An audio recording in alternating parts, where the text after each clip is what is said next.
Okay, we're going to make a start. It's the end of a very long year, and it's fantastic that we come together today to finish off our last official council meeting for the year. So I ask that you bear with me while I will say a karakia that I learned at my te reo class. Ko te kupu, ko te atua, ko ranginui ki runga, ko papatua nuku ki raro, ka pō, ka au, ka awatea, mauri ora. There we go. Pass it on. So I want to take this opportunity to welcome everyone here today. This is our last council meeting, official council meeting of the year. We still have a TRMP meeting next Wednesday for those that is on that committee. But for us, I want to take this opportunity to thank everyone for the work that they have put in this year. I want to acknowledge Nadine, you and your staff. It's been a big year with lots of recovery work happening. Please convey our thanks to all our lovely directors on the side so that they can tell their teams on our behalf. Thank you very much. Then I do want to acknowledge my lovely colleagues. Thank you for the work you put into not only council meetings but in our community as well. I often get feedback. Mostly it is really, really positive. So thank you also for being part of the community and working hard to see where there are some issues and bringing those issues to the table so we can see if we can address it in some or other way. So without further ado, I will do some little thanks later just before we finish, but I think we're going to just head into, our plan is to work through our agenda, and you can see that we've got a chunky agenda today, 2 agendas. It looks much bigger than what it really is. So we'll see how we go, and Jules and myself, I can hear noises. Jules and myself will keep an eye to see when we finish, but after this we'll have our end of year lunch together. So bear with us, we will keep you informed how we go. So councillors, I'm going to take you to apologies. I have an apology for lateness from Councillor Tibble. She will zoom in very shortly from, and then an apology for lateness for Councillor Māra Taha as well. Moved, seconded by Councillor Ria, all in favour. Aye. Contrary, carried. Did I see a hand somewhere? I was moving. Oh, That's all right. any declarations of interest today? None? If we get to an agenda item and you feel you have an apology, a declaration of interest, please let us know so that it can be noted in our minutes. I'm going to take you to page 5, which is our minutes, and also page 7. So we have 2 sets of minutes. So if everyone can take a look, as always, they've been emailed out by Dee early on for everyone to take a look. Any issues with the accuracy of our minutes? Happy to move. Happy to move both sets. Councillor Wharehinga, seconded by Councillor Foster. All in favour? Aye. Contrary? Carried. So next we move to page 13, which is our action register.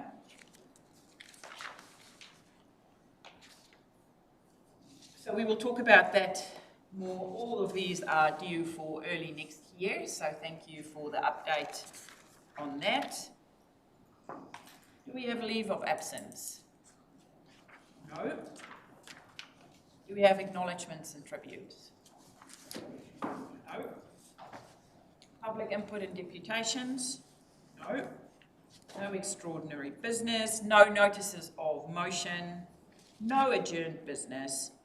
Without further ado, page 16, the first paper is a submission on the principles of Treaty of Waitangi Bill.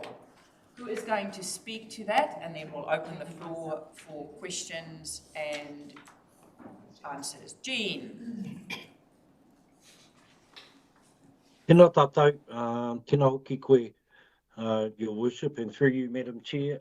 Yes, as we're aware, the current government certainly making moves in regards to the position of Te Tiriti o Waitangi, central government's principles-based approach, and the way that they do their mahi. But certainly, I think, from a regional perspective, and like many examples where the current suite of central government reforms, I guess, stand to challenge or remove the ability for local decision-making tables of governors like yourselves around the country to be able to, based on their constituent views, decide what's best for their region. And I think that the Treaty Principles Bill is certainly another one of those examples, specifically for us in Te Tairawhiti, given our 56% Māori population in region. And probably the most obvious fact why I feel that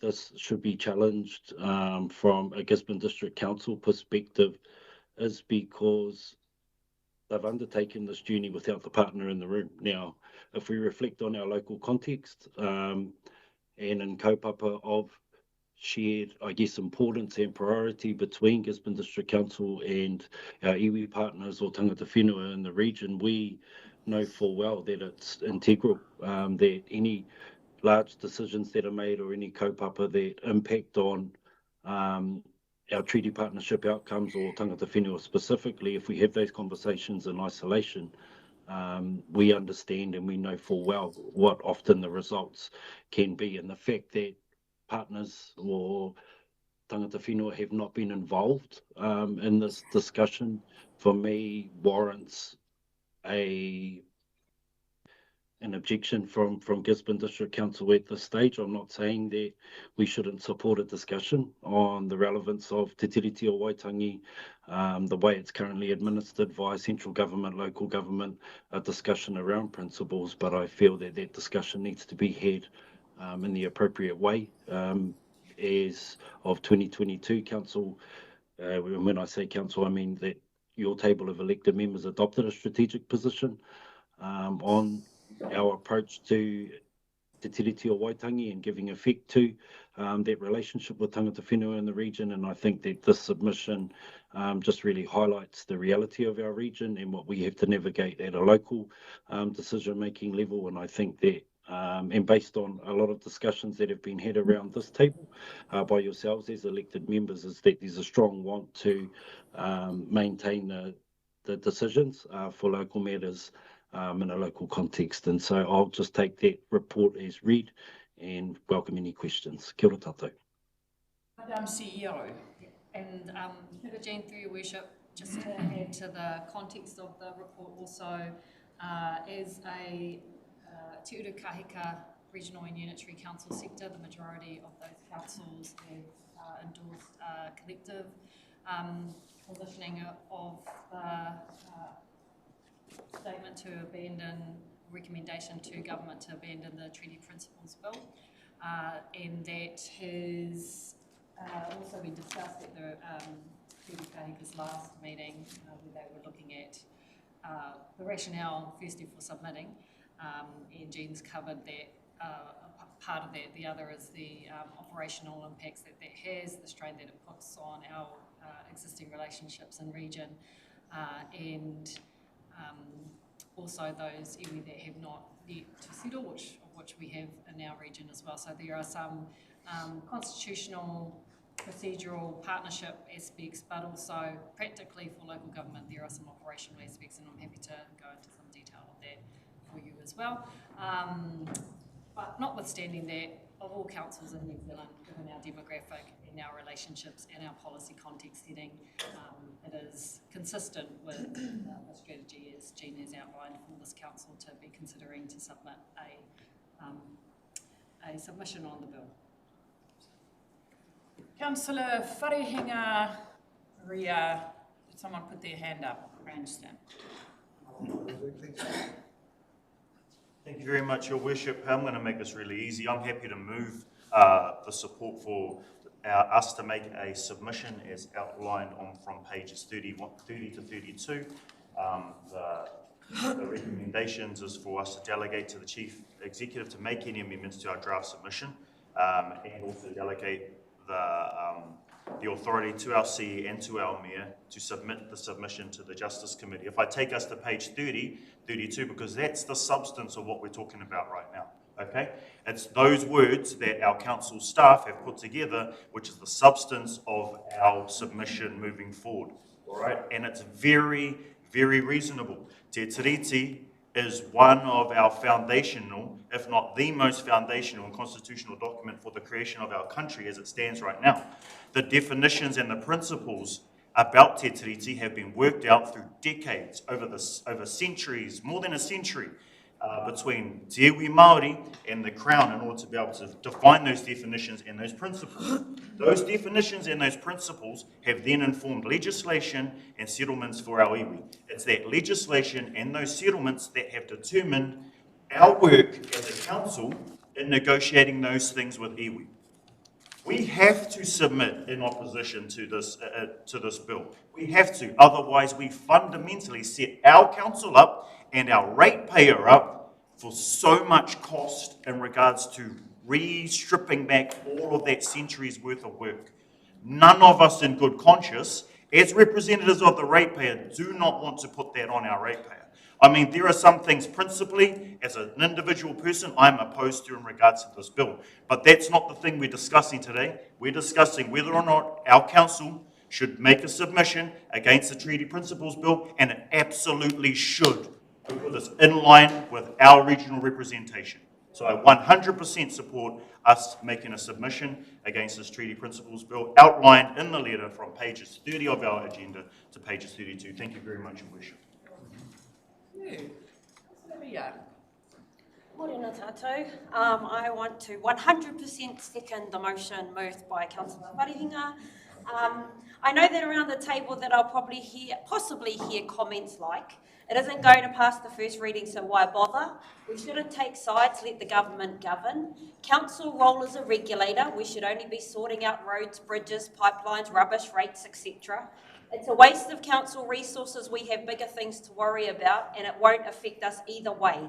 These are not uncommon questions and comments. They are conversations that are being brought up at almost every council table across the whole country. So everyone is going to want to bring these whakaaro or thoughts up to the table. So I want to try and address some of those concerns. According to Local Government New Zealand, ultimately local government is designed to make sure the community is heard and represented in the decision-making space and have the ability to influence the future of our community. They go on to say local government is responsible for decisions about local or regional activity to ensure healthy environment, thriving families and businesses, and safe spaces for all, and a culture that supports every individual's sense of belonging. It's about community and ensuring that our whānau and the people in our region are heard and considered when decisions are made, whether that's in a community discussion, a council chamber, or the highest levels of local government. That's Local Government New Zealand. Now, the proposed bill has led the charge in highlighting and empowering again an anti-Māori rhetoric, and it's caused a divide in every single community across the country. Relations with Māori are at an all-time low from a central government perspective. The Prime Minister has been outed as he did not have to take this stance. It was not a deal breaker, so why choose it? Because while the Minister for Local Government and the Prime Minister have told us, local government, that we need to cut back to the essentials, cut costs and focus on the basics, they throw thousands and thousands of dollars away on a non-essential bill that they know worsens relations in our country. As an elected member, I feel a duty of care to our community to make a start in my official capacity as a councillor for Te Kaunihira o Te Tairāwhiti. From an official standpoint in this role as a community advocate, that this kind of behaviour and decisions will not be tolerated by the government. The Local Government Act 2002 will be severely impacted by the bill. Section 4 represents our obligations under the Treaty of Waitangi to maintain and improve opportunities for Māori to contribute to local government decision making. It refers to the principles. With a change in the definition of the principles, it changes the very purposeful treaty obligations, legislation of local government, and many other bits of legislation with the same provisions. This bill is but a stepping stone to changing legislation in this country. Within the Local Government Act, Section 81, contributions to decision-making process by Māori, a local authority, us, must establish and maintain process to provide opportunities for Māori to contribute to decision-making processes of local authority and consider ways in which it may foster the development of Māori capacity to contribute to the process of the local authority. Iwi relationships, partnerships and collaborative ideas and support from the Council is at an all-time high for Te Kaunihira o Te Tairāwhiti. We have previously discussed and debated there was no trust by iwi in local government for good reason. We are changing that perspective here in Te Tairāwhiti for all our whole community, and I feel privileged to be a small part of that change. I want to take a minute to commend all the amazing staff here at the Council who are making those operational changes and adjustments, upskilling around Māori responsiveness and Te Tiriti compass. Thank you. Thank you all for learning to be comfortable in a place that can often be uncomfortable. Kia ora. Your contributions to Te Whakarauora or recovery within Te Tairāwhiti goes far beyond a 3-year plan. You are our soldiers on the front line implementing transformational institutional change. Me mihi ka tika with much gratitude. Thank you so much. So I've said I'm in full support of this paper. Finally, I just have one question, so that we as councillors have a clear picture on how this bill could affect council staff. I want to ask the CE, as I'm sure she has considered it, what are some of the operational tasks which could be affected by the bill, and how do you believe it will affect staff working in those areas? Your Worship, so essentially and as you've seen in our community in terms of the sentiment that's been expressed, the bill will undermine our partnerships with our iwi and hapu, our working relationships, negatively impact on our future work programs. And I mentioned before, like, the bill includes unsettled iwi, and so what that means is that while the bill protects those that have already been settled, those that haven't been through their treaty settlement process, it creates this degree of uncertainty that will be left for the council then to work out how do we recognise those iwi in terms of their rights over particular areas, unlike we do with the Ngāi Manuhiri, for example. We have a local leadership body that's been put through their settlement process with te aitanga mahaki that are unsettled. This bill creates a whole lot of uncertainty, which is likely to be for the council to try and navigate through. We don't want to be in a situation like that. What it also does is it complicates the decision-making process. It also compromises our policies that we've put in place.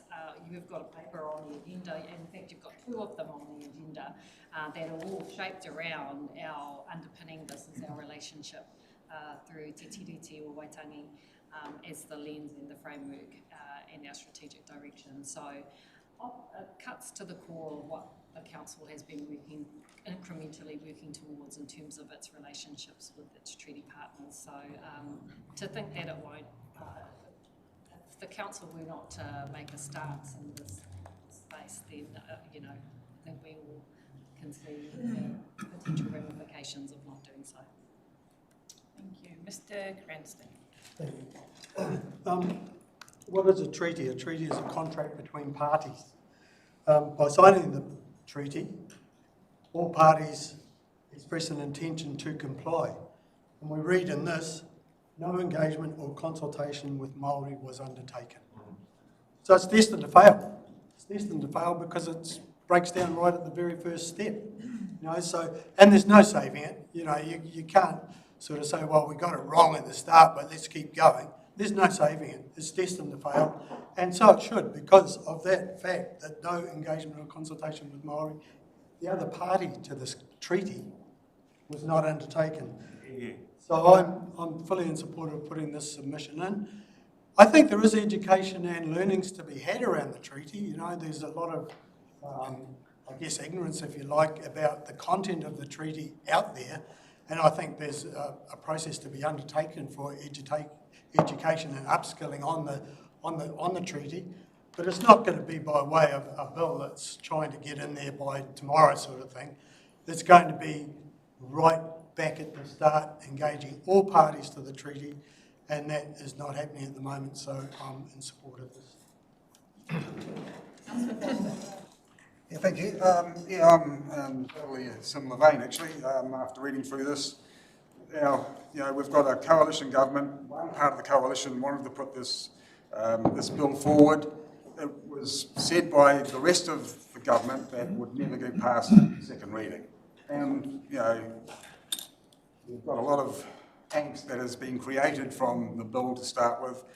The Prime Minister himself has actually said that he would prefer to have the treaty identified and discussed on a case-by-case basis with the original document. So, you know, when I read this, I just read that number 2 paragraph like any. No engagement or consultation with Māori was undertaken during the development of the bill, which can be seen as disregarding their role as treaty partners and the principles of the Treaty of Waitangi.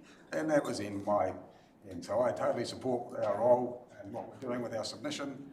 And but I know that it's not going to go any further. I mean, you know, when they say it's not going to go past the next reading, we've got to, you know, I believe that. So, yeah. Thank you. I can go standing orders. I'm not going to go standing orders because if people really want to say something, I want people to have the opportunity to say something. So we've already listened to 4 people in support. Anyone that want to speak against us making a submission?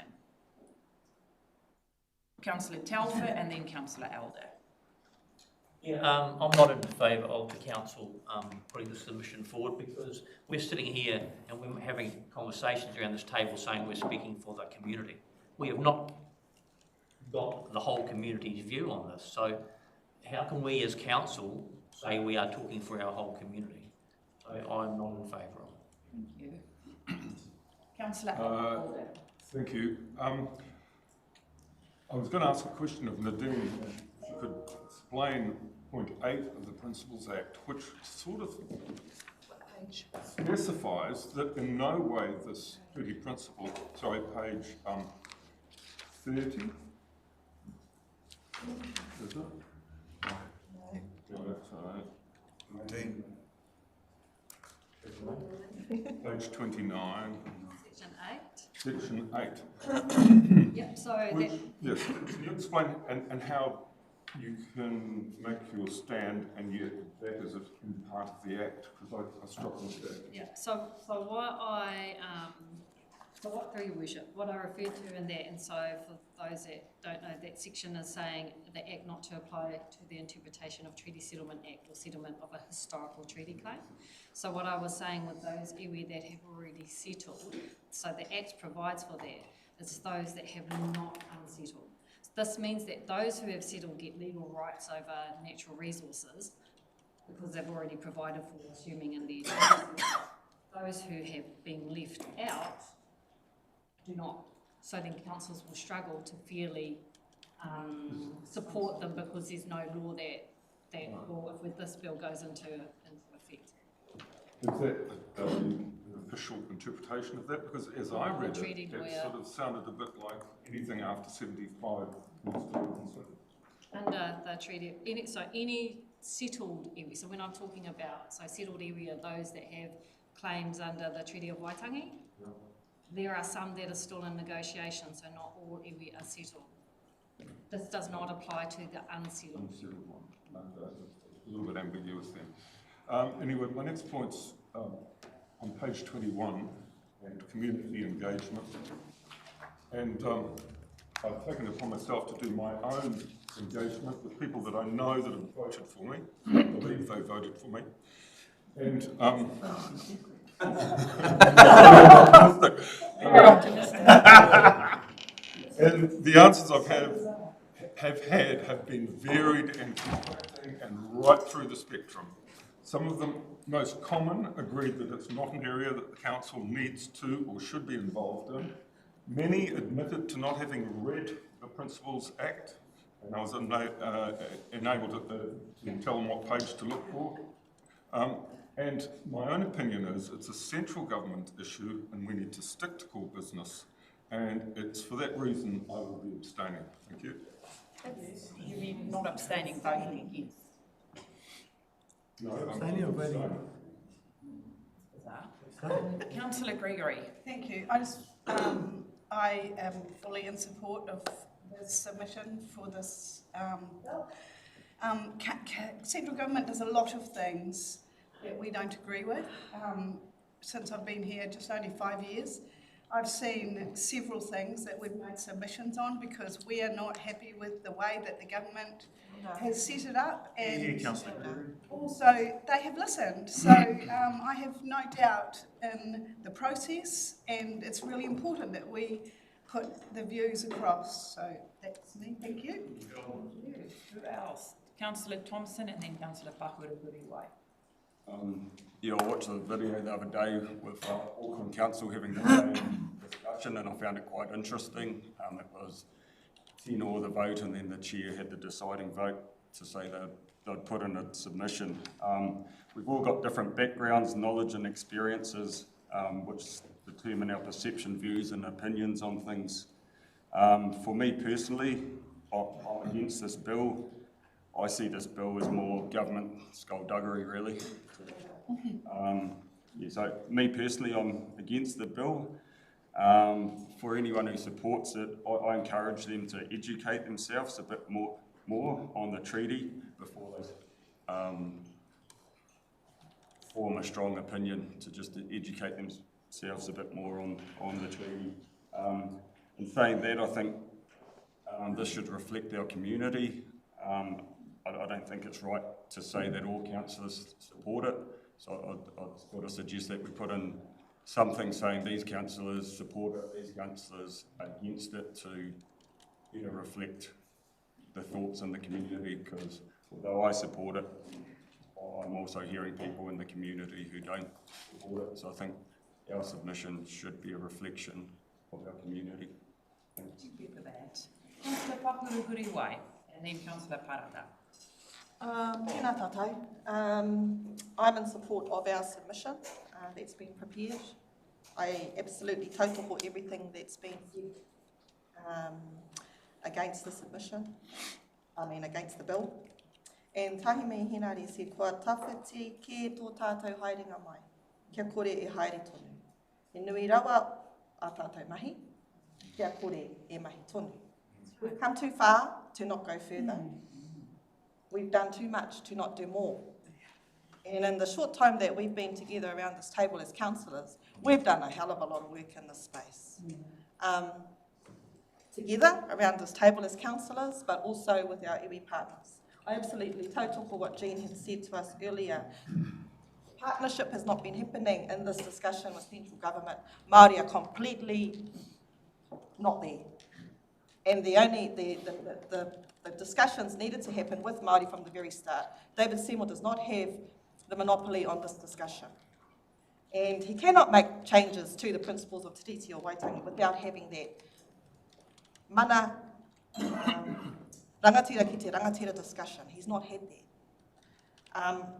The hikoi, massive hikoi, Poiarohe started in Pōtaka, came down here to Te Poho Rawari, hundreds of people turned up in opposition of this bill. Thousands, 100,000 turned up in Wellington, in Pōneke. I was one of those 100,000. Why? Because we absolutely vehemently oppose this bill. It's just wrong. In terms of your comment, Councillor Older, in regards to this just being central government business, we are here as local government because of Te Tiriti o Waitangi. You are here, people who choose to live here in this country are here because of Te Tiriti o Waitangi.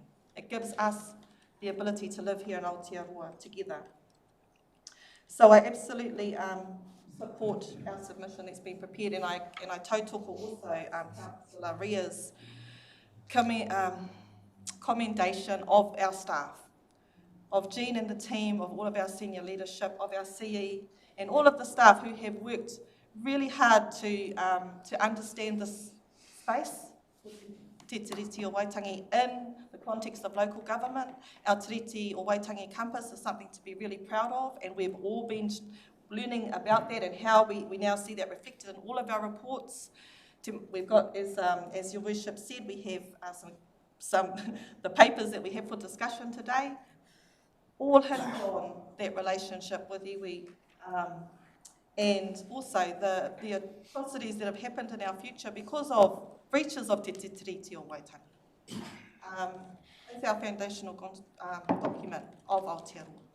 So, I support the motion as well. Tēnā koutou. Councillor Māra Taha and then Councillor Robinson. Morena tātou, my apologies for lateness.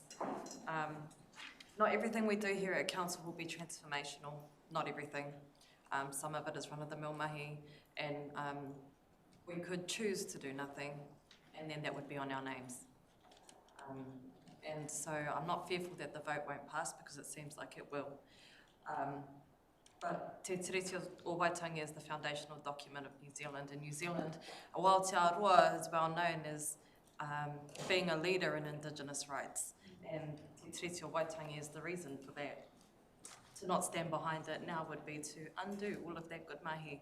And I understand that there are pockets of this community and of this region that are fearful of what it means, but it hasn't meant anything bad for you so far, and it won't going forward. And just like everyone else has said, I'm actually grateful for the Treaty Principles Bill, because it brought us together in a way that nothing else has so far, from Pōtaka to Tūranga, Nui Akiwa, and everywhere around the motu. People who have mostly stayed out of politics for themselves in this, and that will create much better democracy and much better participation going forward. But I'm proud of the Gisborne District Council for making a stand, because this mahi will have your name on it, and you'll be able to tell your uri and your descendants that you stood behind it when it really mattered. Thank you. Kia ora. You. Next, Councillor Robinson, and then Councillor Tifara, and then I will wrap it up for us. Have everyone spoken that wanted to speak? Cool. So first up, to Nadine, thank you for the paper. It's a really well-worded, very reasonable and accurate submission, and I completely support it. To my fellow councillors who have spoken in support of this submission, in support of the motion, thank you. You've all said aspects of what I wanted to say, but I particularly want to note Councillor Ria, who got all lawyery in her submissions and stole all my thunder. But people, the reality is, in our community, in this community and all the communities around Aotearoa, people do not even have a basic understanding of Te Tiriti. They do not even understand, let alone understand our obligations to Te Tiriti under the Local Government Act. There are sections which Councillor Ria referred to, which clearly place an obligation upon us. Putting those obligations aside, look at our community. And look at the amazing mahi that we are doing and the commitment we have made as a council to bring us forward with our treaty partners. And it's the only way our community is going to succeed and our country is going to succeed. Okay, so there's no excuse for not opposing this, and there is no excuse for not having the conversations. And I just want to acknowledge too what Councillor Parata just said. Thank you for this bill, because it did unite and it has brought forward, and look at the increase in support for Māori, and hopefully it results in a whole lot more rangatahi signing on to the electoral roll and the demographics. This is a transformational stage in our country's history, for better or worse. And I want to be on the right side of the ledger, along with the rest of you. Kia ora. Tēnā tātou te whare, a ka tūai ki te tautoko. I stand to support the paper and to thank the staff for the effort that has gone into it. I think it's very clear, although it's quite comprehensive, it's very clear where council should stand in terms of the movements of government. And whilst our focus is particularly on this bill, I want to also highlight that this is not necessarily just an ACT Party matter, but the actions taken by the coalition and the diminishment of the use of our reo, the dismissal of Māori advisory and Māori advocates in ministerial positions in government, and all the other acts that are happening that have been put into place, that have been impacting on our Māori community in particular. Whilst the bill has focused a spotlight this side, there are many other things that this coalition government are doing across the nation to diminish the rights and the cultural situation of our people. And that's not mentioned in our recommendation. But I'm wanting to ensure that our community is aware of that. And our submission is very specific, our recommendation is very specific, and it should be.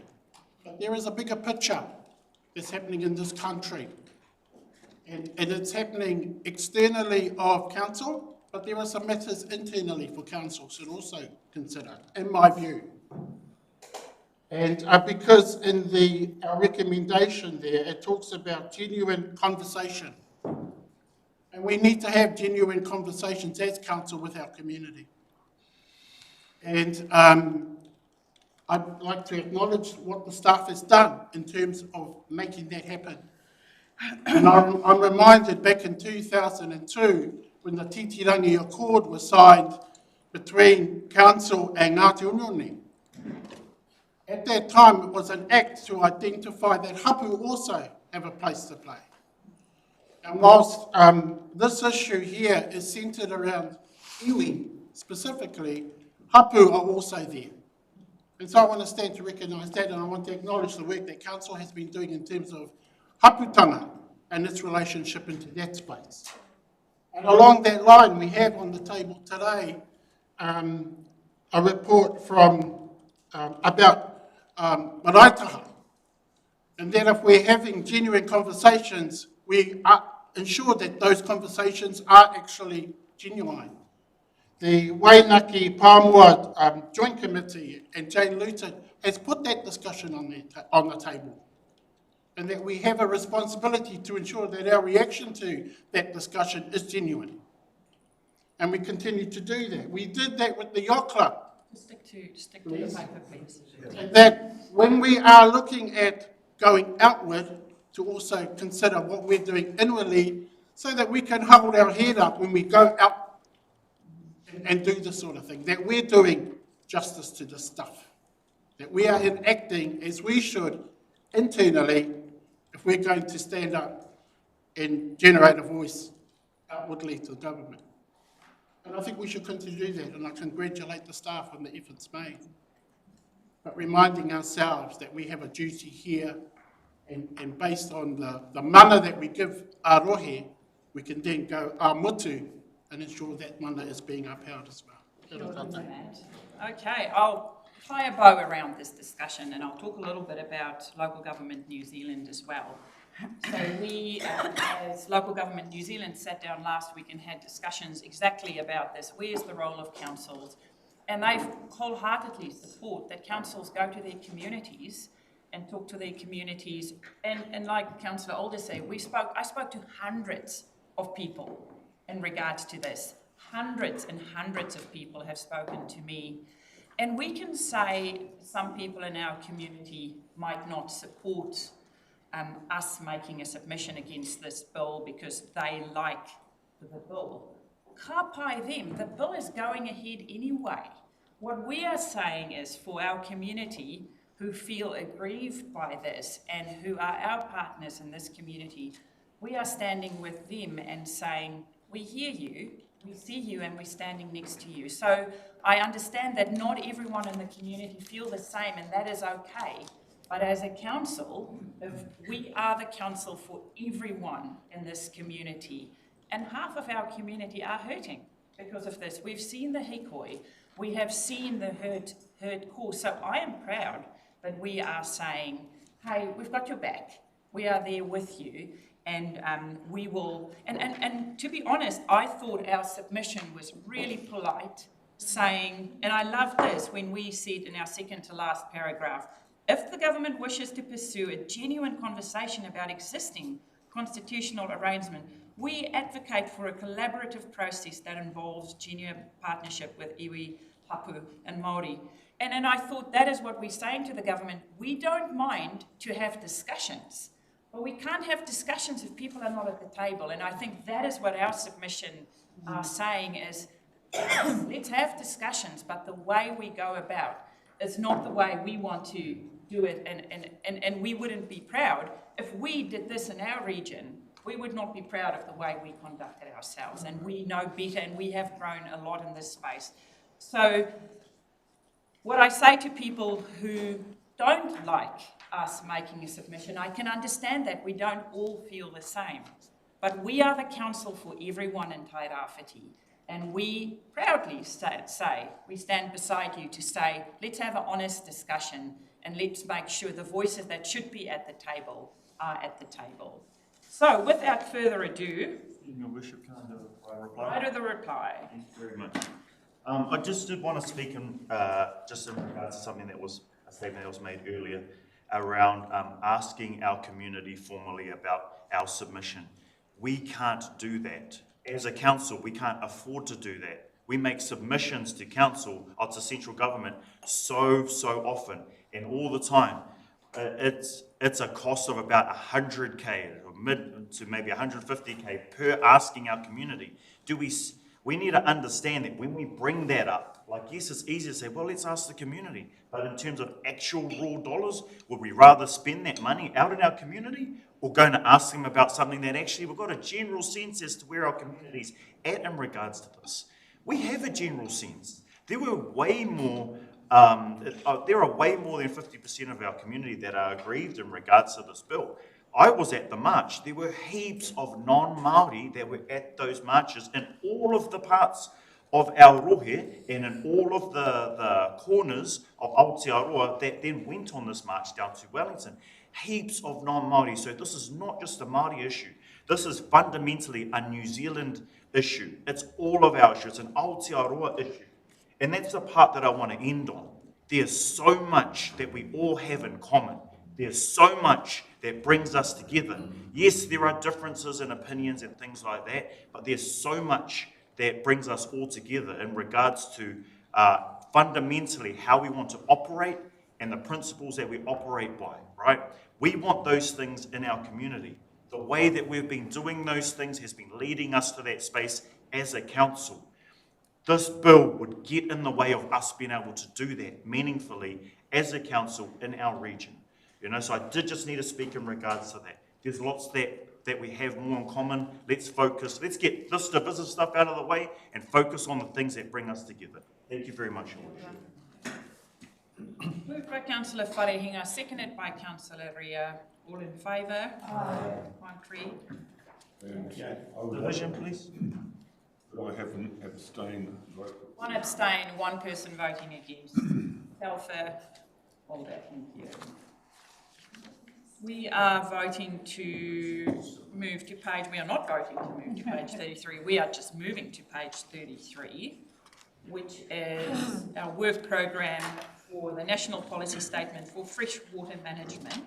And we had a workshop not so long ago about this in the last 6 weeks, I thought when I read this. At the CRP committee, we had a report. Good, yes. Oh yes, that's where I saw it. Yeah, welcome Ariel, welcome Charlotte, talk to us. I will just briefly outline some key points and then I will leave the feedback and questions. So as I just mentioned, this report follows on from the September TRMP committee meeting report that some of you will have seen around and read around this table. The main crux of this report is centred around table 1, starting from page 37, which outlines the key recommendations from the review mahi from Poihoe, what's been worked on to date and what's currently planned. So the planned actions in relation to the recommendations extend beyond the TRMP project itself, which is why it's come to the council table rather than the TRMP committee for that feedback and direction, just to clarify that for you. As noted in the report, although we are expecting changes in the national direction, many of the recommendations and the planned actions are not specifically targeted around the hierarchy of obligations, which is one of the key points of discussion in that national direction change discussion. So just for some context, for those that didn't know, the 2017 National Policy Statement for Freshwater Management also included Te Mana o Te Wai, but it didn't have the hierarchy of obligations to it. So through that, it required councils to consider and recognise Te Mana o Te Wai in the management of freshwater in that previous iteration of the National Policy Statement. And also to note that some of the broader organisation development recommendations, etc., in the report align with Council's Te Tiriti Compass strategic direction approach as well. We've included some information under the risk section of the report around, we will have time to consider any changes that come through in national direction and what that may not mean. Until we get those full details, it's a little bit difficult to speculate accurately. And in terms of continuing the work that's already been actioned and planned, that we've recommended through Table 1, we will still need to do this as part of our freshwater planning in terms of what will potentially come through a new national direction, as I said, speculating currently, and also as part of developing regionally appropriate freshwater plans and as part of our broader Te Tiriti Compass mahi. Thank you, Charlotte. Ariel, anything you wanted to add? Nothing? Okay, I'm opening up the floor. Councillor Robinson. Thank you, Charlotte. Thank you for the report. Happy to move it. For those that say, well, if the policy is going to change and remove Te Mana o Te Wai, it's wasted energy and effort, I just point them to paragraph 13 on page 36. I think staff have succinctly and correctly outlined that it's valuable. The mahi still being done is hugely valuable. It won't be lost. And it fits in with our Te Tiriti Trumpers, it fits in with our kōrero we just had. And absolutely, this is the correct way to go. So kia ora for the report, and happy to, as I said, brain's gone. Okay. Wharinga, Parata, Ria, Cranston, all that. Thank you very much, Your Worship. Happy to second the paper. We've already agreed to support Te Mana o Te Wai multiple times over this year, so it'll be nice if we're able to just quickly move past this paper because we've already had this discussion before. Let's keep this paper moving. Happy to second. Kia ora tātou. Kia ora. Whose name is RP? Rowinia Parata. Yeah. There you go. Yeah, I'm really proud to be Māori. I'm really proud to be from Ngāti Porou. I'm really proud to be a daughter of Te Tai Rāwhiti. But I am also really conscious that there's a whole lot of people who don't identify as Māori in this community, and as we step more into this space, more into policy, more into advisory, more into democracy and representation and what that looks like for us as Māori, that there are people that are confronted by that. And Te Mana o Te Wai is an example of that, but there are studies all around the world that show that the Indigenous way of caring for their environment is the best way. And that doesn't hurt. It doesn't hurt anyone. That's not the nature of Indigenous principles. Te Mana o Te Wai is an Indigenous principle about ensuring water and water principles, fresh water going forward. There's no life without water. So like Josh said, I just would like us to keep it moving, but I just wanted to stand up and acknowledge that it's difficult for some people in our community. I acknowledge where you're coming from, but try to be open-minded as we move through this together for the best for our region going forward. Councillor Ring. Kia ora tātou. So Te Mana o Te Wai, I totally agree. We've had this conversation so many times. Council staff have been working around the clock towards Te Mana o Te Wai for the past 3 years. It has taken that long to gain trust, form meaningful relationships with non-commercial orientated community groups, 3 years of learning and teaching so that everyone who is working in that space has an understanding of the intention of Te Mana o Te Wai. which at its core, if we don't already understand, is the restoration, preservation and protection of waterways. After the devastation of hail, Gabrielle and severe weather events, we're in a very unique position knowing that our waterways need restoration, preservation and protection from external impacts. Otherwise, we'll end up in the same position we've been trying to crawl out of for the past 2 years. Putting a pause on freshwater right now is the wrong decision for our community. Staff will be in a peculiar position with all the groups they currently engage with, and given that the deadline is December 2025 to have our freshwater in, it would be extremely difficult and stressful and unhealthy for staff to pause now and then start from scratch in March to have our freshwater document fully completed with all the bells and whistles at September, only giving them 6 months on a document that they've worked nearly 2 years on. So that we can, because even though it's not due till December, we have to review it, amend it and move it and ensure that it's sent off to the government by December. Kia ora tātou. Can we have an election? Okay, whose name is AC? The Māra Taha is a hierarchy of obligations, being the health and well-being of the water first, the health of the people and the well-being of the people. So it's all very sensible and essential. And we've done a lot of work on it and it's going well. Challenges going forward are capability and capacity, which we've discussed around this table forever. So I'm just wondering what we're doing in that. And it does say in the paper about resourcing hapu and iwi at all levels of participation. So how are we going to get around that? Because that is what's holding it up as far as I can see. The capability and capacity issues have been with us for a while. And it's not only iwi, hapu, it's also within council. We've got capacity and capability issues that we've got to deal with in here as well. So the whole discussion around building that capacity and capability is right at the front, I think, and does need to be addressed. The other question I had was the application of Rahui, whether that would be solely at Māori instigation or whether Pākehā and landowners, etc., would have input into that Rahui before it happens. The first one around support. So our approach to date has been to talk with each hapu and iwi around what support and how we can support them to participate in the process. So that's our approach in the program, is about having an open discussion, and what that looks like then varies a little bit across different hapu and different iwi.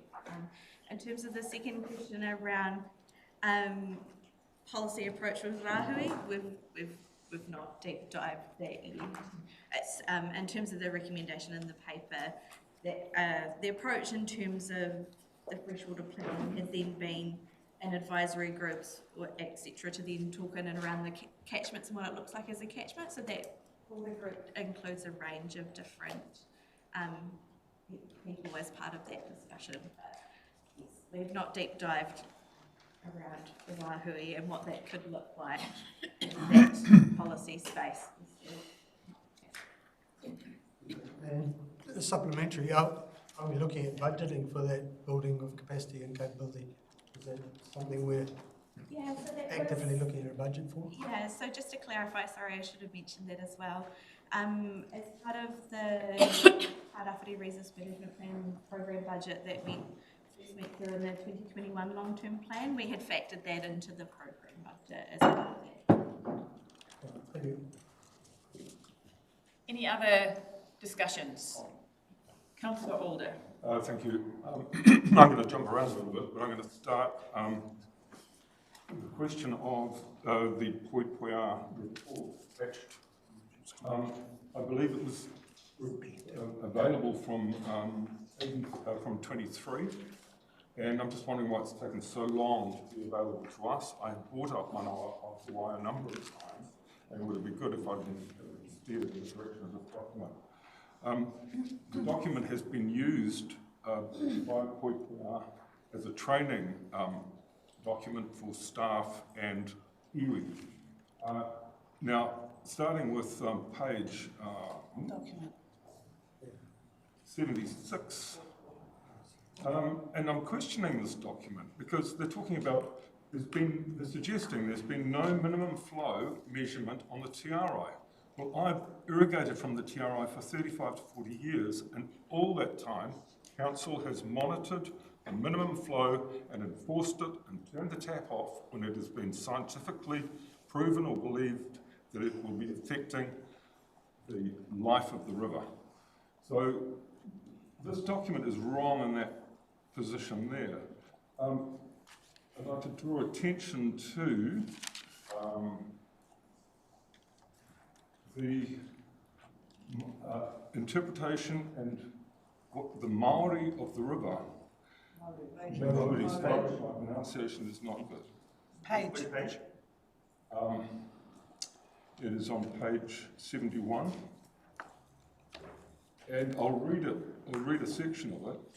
This means activities must occur in a manner that protects, maintains or restores the Māori of the Wai. Can't dispute that. Māori can only be assessed by whānau hapu iwi at place. The use of Māori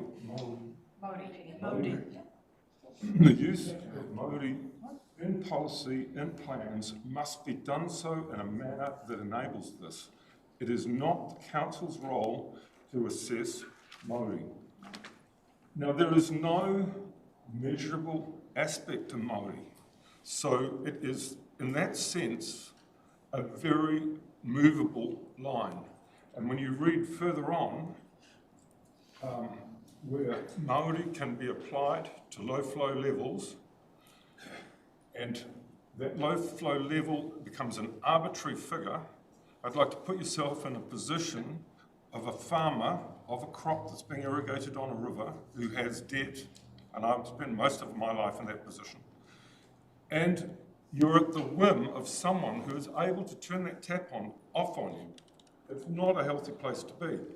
This is too loose. It's not scientific enough to be applied in a practical sense. That is my opinion. Going right back, and for that reason, it worries me. Now, going back to the 2020 Act, which was Labour's initiative, we have been told that this is going to change. We have continued to ignore the fact that it is going to change, and we're steaming on down the path,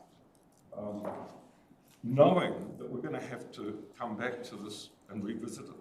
I just think we should tie-ho on the aspect of mana o te wai, and wait till we get further guidance from the government. Thank you. Thank you for that, Councillor. Councillor Tupara. And then Councillor Gregory. Tēnā tātou. Page 35. Wanting to look at the question of the around the iwi technical trial and how well that's gone, and whether or not that's going to have a future.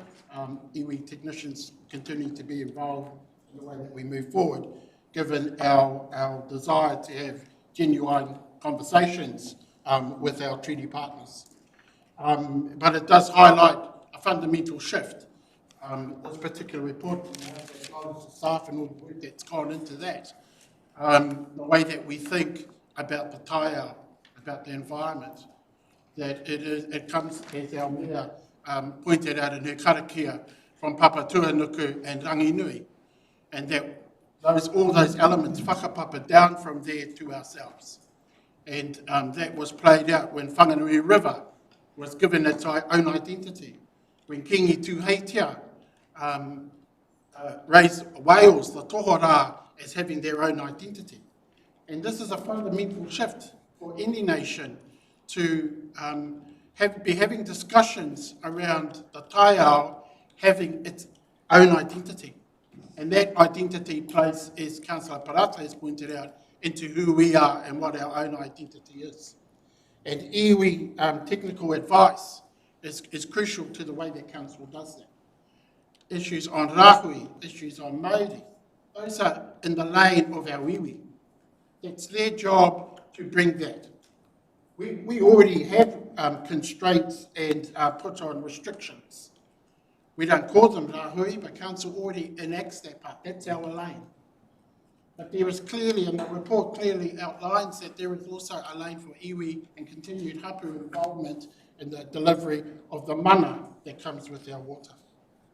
And to that, when we're talking about resourcing capacity and capability, that resourcing capacity and capability to iwi and hapu to continue to be involved in the recognition of the mana of our wai,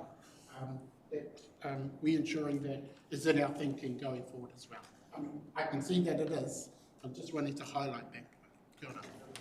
Councillor Gregory. Thank you.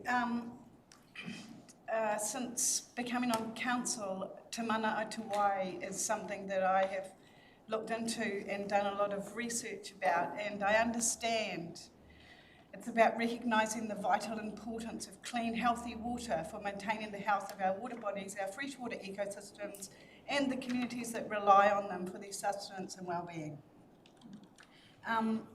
Water is everything. I just wonder if we called it the power of the water or something else, everybody could get on board with it, because all it's about is looking after our water and making sure that for our next generations we're going to have water, because without water we are nothing. So fully support this. So can I tie a bow around this discussion? So going back, if you think, some of you only joined maybe 3 or 4 years ago, but so 8 years ago when I joined, we were really struggling with swimmability. Some of our streams were, like Councillor Alder said earlier, there were some streams that were really running at very low levels. We were talking about water quality and quantity. So slowly, through government, labour and national interventions, legislation and initiatives were put in place to move us to a place of not solely seeing what we can take, to a place of how can we harmonise economic activity, but also looking after precious water resource, which we know is not, it's a finite source. So over the past few years, I've definitely nationally, but also locally, seen us move to a place where we recognise, and if you take a look at our papers in March this year, we voted to keep Te Mana o Te Wai. So we've been talking about this for quite some time, and I agree with what you say, Councillor Gregory. It's for everyone to get on board and not be intimidated by it, but think, what do we want to do for our kids? Do we want our kids to struggle because they cannot water their crop, or their kids can't swim in a stream, or we have to limit the use of water for our city from an early part in summer because we don't have enough as the climate change. So I see it as a response to nature shouting out to us in the last 20, 25 years saying, yep, I'm trying to sustain you, but you're doing a little bit too much, too fast, and maybe not the way I want it. So I think over the last 10 years, we have slowly moved to a more sustainable way of looking after our waterways. And I know at regional sector, there's also discussions. This work has happened with all other regional councils. Councils have since 2017, I think you said, Charlotte, was Te Mana o Te Wai in there, and have worked on their plans. I acknowledge what Councillor Alder is saying. The government might come out, say, in the next few months, and this is what we discussed when we passed that paper, by changing, and then we pivot. But we keep on working the way we know is best for our community, best for our wai, best for our whenua. And I think that is what we are trying to establish here today, is we've already done a lot of work in that space. Let's carry on the good work. If we get directive from the government to pivot or do something else, we will, because we have to. I don't think it will be totally out of whack, though, because the government have also recognised that they want more and better quality and quantity of water. So I do think us doing this work, there might be some directives, but I think we can hand on heart say we are moving in the right direction. So, anyone else want to speak? Councillor Telfer. Yeah, I'll get on a limb here again. That's all good. Well, I think one of the problems we've got in this community at the moment is that there's people that feel that they're not being involved. And this report is done by Poi Poi Limited. It's on page 45 there. It clearly says that workshops were done with the iwi technicians and so on and so on. But it also says no wider community engagement was undertaken by them. And I just feel like if we want people to get on board with our whole process, we actually here at council need to make sure that we actually are seen to be involving everybody. And that there to me is a clear, this whole report has been done without actually taking the whole community on board. So I just, we want to be seen like we're speaking for the community, but on other hands, we do things that clearly aren't. So that's just the point I wanted to make. Thanks.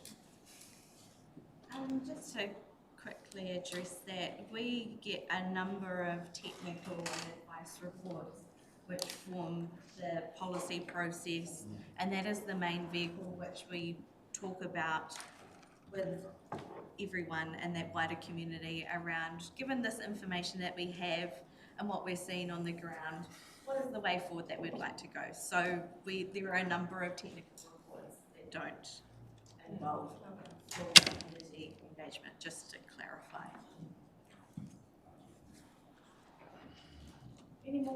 Any other korero? If not, I have got a mover in Councillor Robinson. Did you want to write a reply? You don't need to take it. Very quickly, just on Councillor Telfer's point, yes, that statement on its own looks very but as Shara has said, but also the fact is we know staff are massively engaged with our communities in developing freshwater plans, both Māori and non-Māori, throughout the rohe.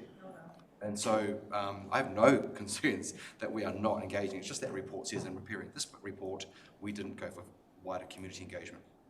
Sure. So I've got a mover in Councillor Robinson, I've got a seconder in Councillor Wharehinga. All in favour? Aye. Carried. So I'm not going to break. If you were hanging out for your coffee, you're clear out of luck. So what we are doing is we are going to take through our Māra Taha paper next. And I do want to extend a warm welcome to our friends from Māra Taha in the back. Welcome. Thank you for joining us today. It's lovely to have you here. That is page 82, Councillor. So while Amy comes to the front, please help yourself to a cuppa. We're going to break around 11ish, and then we'll push through again and have our lunch once finished. So please get up, take your own bathroom breaks, grab a cuppa, and also to our guests in the back, please help yourself to a cuppa and make yourself at home. Morena, Amy. Okay, I'll give you 5 minutes. Go, because I didn't set the expectations. Let's go. I'm welcoming Beth and Bella to the front as well. Thank you for joining us. Mr. Kerry Hudson, would you like to say open the paper? Or? Yes, through your worship, yes, no, thank you for that. I'll hand over pretty much straight to Amy. My colleague Amy has put in a huge effort towards this. We've got some wonderful support. Jean as well, who's looking in on a meeting, and I came into this process pretty late. Really good process to be in, and everyone's contributed a lot to it. And yes, I'd just like to congratulate and hand over to Amy. Thank you. Thank you for your kind words. Amy, we're going to hand Rako over to you. Kerry, Morena koutou. I'd just like to say that even though my name is on the report, Jean Takarua was co-author with me on this report, and we're presenting it today on behalf of the Waingake-Pamoa Joint Steering Group, and so welcome to Bella Hawkins, who is chairperson of Māra Taha Incorporated, and Bethany, who is a trustee of Māra Taha. They are two of the representatives on the Waingake-Pamoa Joint Steering Group, and they've been working together since back in 2020 when we first came together and then formalised our partnership with Māra Taha in 2022 with the memorandum of understanding, and you will have seen the historic research has now laid a foundation for a shared understanding of how council acquired the various parcels of land, many of which were Māra Taha 2 lands within our waterworks catchments. And from that shared understanding, the Joint Steering Group have developed the strategic direction which you have in front of you today, which the Joint Steering Group requests approval of with this report. So I'm happy to take the report as read, and if you have any questions for myself or who are on the Joint Steering Group. Councillors come yesterday, hands up, who have seen it. No, but you've seen it with me and Nadine before. So lots were here yesterday. So any questions or queries in regards to this paper? It is open for discussion. If you want to ask any questions, now is your time. Councillor Cranston, thank you. Yeah, just Councillor Gregory. Just directly on the recommendation, I have no reason to believe it's not. But is that recommendation say that we're accepting this as the truth, the whole truth, and nothing but the truth? So through your interpretation of it, we're asking that you endorse it. We invested in the commissioning of the report, we being council. So it was a piece that we agreed that Jane Luton would deliver on the basis that she has a credible, strong research background. As I said, I've got no reason to believe otherwise. I just wanted to get clarity around that recommendation. Councillor Gregory. Thank you. Myself and Councillor Ria are on the steering group, and just listening this morning, I came on quite soon, really, after it was born. I had a big issue when I first joined it that Bella would tell us the story, and then I'd talk to someone else and hear another little bit of a story, and I actually just had grave doubts about the truth. And I'm grateful for the truth that Jane has provided with us, with her skills, and she also has produced or is producing a book with all the evidence that comes in behind that history. And it's huge to be able to have that truth to start with. And so that's really all I wanted to say. It really has been a great opportunity. One of Jane's quotes was just to learn more about our own backyard. These little bits and pieces that we get help us form a huge picture about what's gone on and how we can work to make it better for the future of our place and for our people.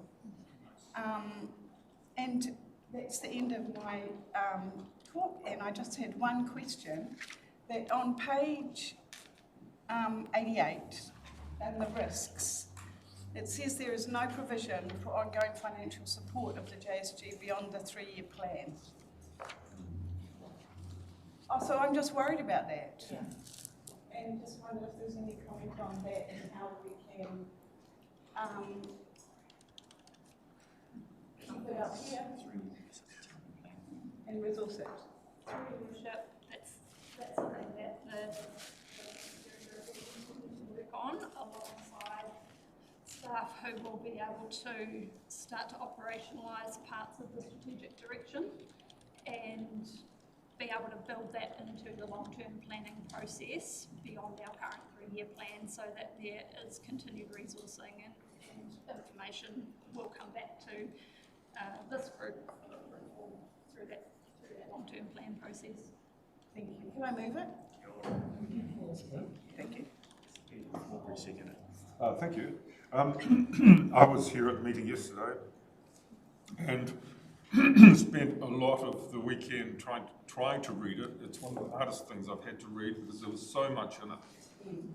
And it disappoints me again that this report's been available since May, and yet we get it dropped on our doorstep at the last minute, digest, try and consult, Well, and figure out where the hell it's coming from, and then make a decision on it.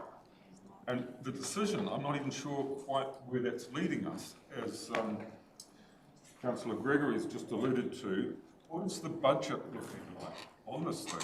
What is it that we might be paying for in the future? What is its budget going to be? That aspect of it worries me.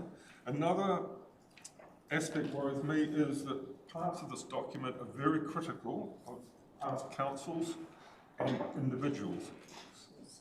Were they given the right of reply at any point in time? And are we going to cop some flack if this document is maybe slightly incorrect? I'm just warning us of that has this been peer reviewed and should it be being double checked? Otherwise, it's a fascinating document that leads us all through the history of our water supply. And you can't deny that it's a very checkered, interesting history. So, yeah, thank you for that. But, I'm cautious. Do you want to respond? Or was it more just an observation? Can I just ask that the report was available since May? So it was completed by date in May, and I'm just picking up on what Councillor Elder said, because I don't recall reading it. It was, but it also had to go to Māra Taha people first, so that they could hear it first before it comes back to us. And it has come back at the first available possible time. We've tried so hard to go fast, and also it was uploaded to Council's Docs on Tap last week, so that you could have an early go at it. I forgot who was next. Pahuru Huruwai. There we go. Councillor Ani Pahuru Huruwai. Koutou. I whakakanohi, ki kaupapa nei. It was heartbreaking reading the report, and I want to mihi to Dr. Jane Newton for it. She's well respected in her field, and no reason to doubt the depth of her research. You know, how council acquired the land. That word acquired pops up quite a bit. And back in the day, there was no value. We just talked about Te Mana o Te Wai. We just talked about that. We just talked about Te Tiriti o Waitangi. The value of water and what Māra Taha whānau have endured to provide water for for Gisborne City, for all of for this region. If you didn't have that, you know, it's I guess one of the things I came to this council with was we should do no further harm to mana whenua, and there's been a lot of harm done in the acquisition of water for our region to you. How we address that, I don't know. But ko tīmata ngā kōrero, I just want to mihi to Councillor Ria and Councillor Gregory for being part of the conversation, and also our staff in terms of our commitment to wanting to work with you and do better in the future. In terms of the financial support, I'd be keen to know what is it that we've supported them with. I'm sure it would be minimal in terms of what they've endured over the last century. You know, what is it? I'd like to know the figure that we've used to support this kaupapa up to now, and surely we can find a way to make sure that we can continue to support them beyond the 3 years. We owe that. I mean, we'd have no water. We don't turn taps on or anything if there wasn't that access to the water. So yeah, koera noiho tāku, just terrible inequity the whole way through the history of this kaupapa, and we need to we'll do our very best to not create further harm going forward. Nui te mihi kia koutou. And I second it. Tēnā no, ka tua ki te mihi ki Māra Taha, ki aku whanaunga o ngai tā manuhiri. I do want to acknowledge the travesty reflected in this report, and there will be some that don't believe it, and I welcome a peer review of that. Go and review it. Go back and have a look at your history. And a lot of this history is uncomfortable. But go back and doubt this report, and go and have a look at what our tipunas went through, because that's only going to better yourself. And Jane Luton, even when she came in here and had us all dancing around the pole, I think, you know, she's a bit of an out there person, and that's the kind of person that we need, who can go in and go in and go in. And if you feel uncomfortable about your history, then go in it yourself. Own the rohe, own the stories. Remember, you are part of those stories. You are part of what happened before, and you'll be part of what happens in the future. And our joint committee is part of the way council is looking to have those genuine conversations. Have a conversation around this report, because this report not only reflects on Māra Taha, but every village, every maunga, every awa, every kāinga up and down the Te Rāwhiti. This is not news to Māori, and it is tragic to be able to sit here and read it. And my heart breaks when I read this. But this is not a story just for there, it is a story ārohe. And yes, if you doubt it, go and have a look at those history books. You ask questions of the published history that has been out there, and transform this community to a space where this community needs to be. And cooperatively, we can have those genuine conversations. We can sort out water, we can sort out whenua, we can sort out the hauora for our mokapunas going forward. And the work that this joint committee has done with Jane Luton to produce this document is absolutely gorgeous. And it is part of the transformation of how council acts, and we acknowledge the mahi that council staff has put into this yet again to transform this council and the way local government is delivered across the motu.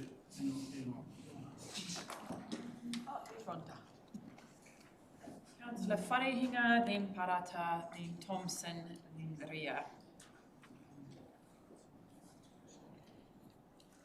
Thank you very much, Your Worship. Hey, I'm really proud of where we're at right now, because I remember the first discussions that we had in regards to Māra Taha and in regards to Waingake, because, you know, that's how long I've been in council for.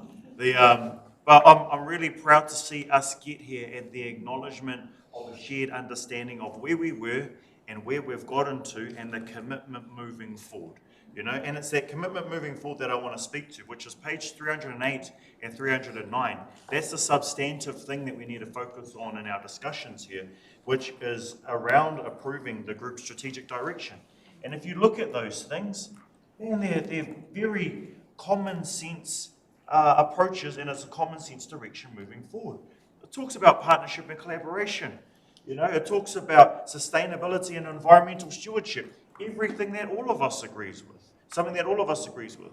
It talks about equity, economic development, and prosperity. I mean, if I would put money on the fact that all of us as councillors agree with all of those principles in terms of strategic direction. This isn't a difficult document for us to agree to. You know, I'm really happy that we've got in here, because I want to really acknowledge the staff and the commitment, particularly of Councillor Gregory and Councillor Rea, in order to be able to bring this here today on behalf of council. Always have acknowledged our whānau up at Waingake. Always have acknowledged my moio link to Māra Taha, you know, and on a personal perspective, I always acknowledge and appreciate the mahi and the energy you've had to pour into this, because, you know, as iwi Māori, sometimes it's uncertain where we're going to get to at the end. That's why I'm really proud that we're here today, because we got somewhere, and this is the somewhere that we've got into. We're still going to have to do work moving forward, but at least we have the common ground and common understanding about what will define that work moving forward. So 100% support this paper. Thank you very much to staff. Thank you very much to this all. Thank you very much to my whanaungas from Waingake, from Māra Taha. Mauri ora kia tātou. Tēnā koutou o koutou mahi hāpai.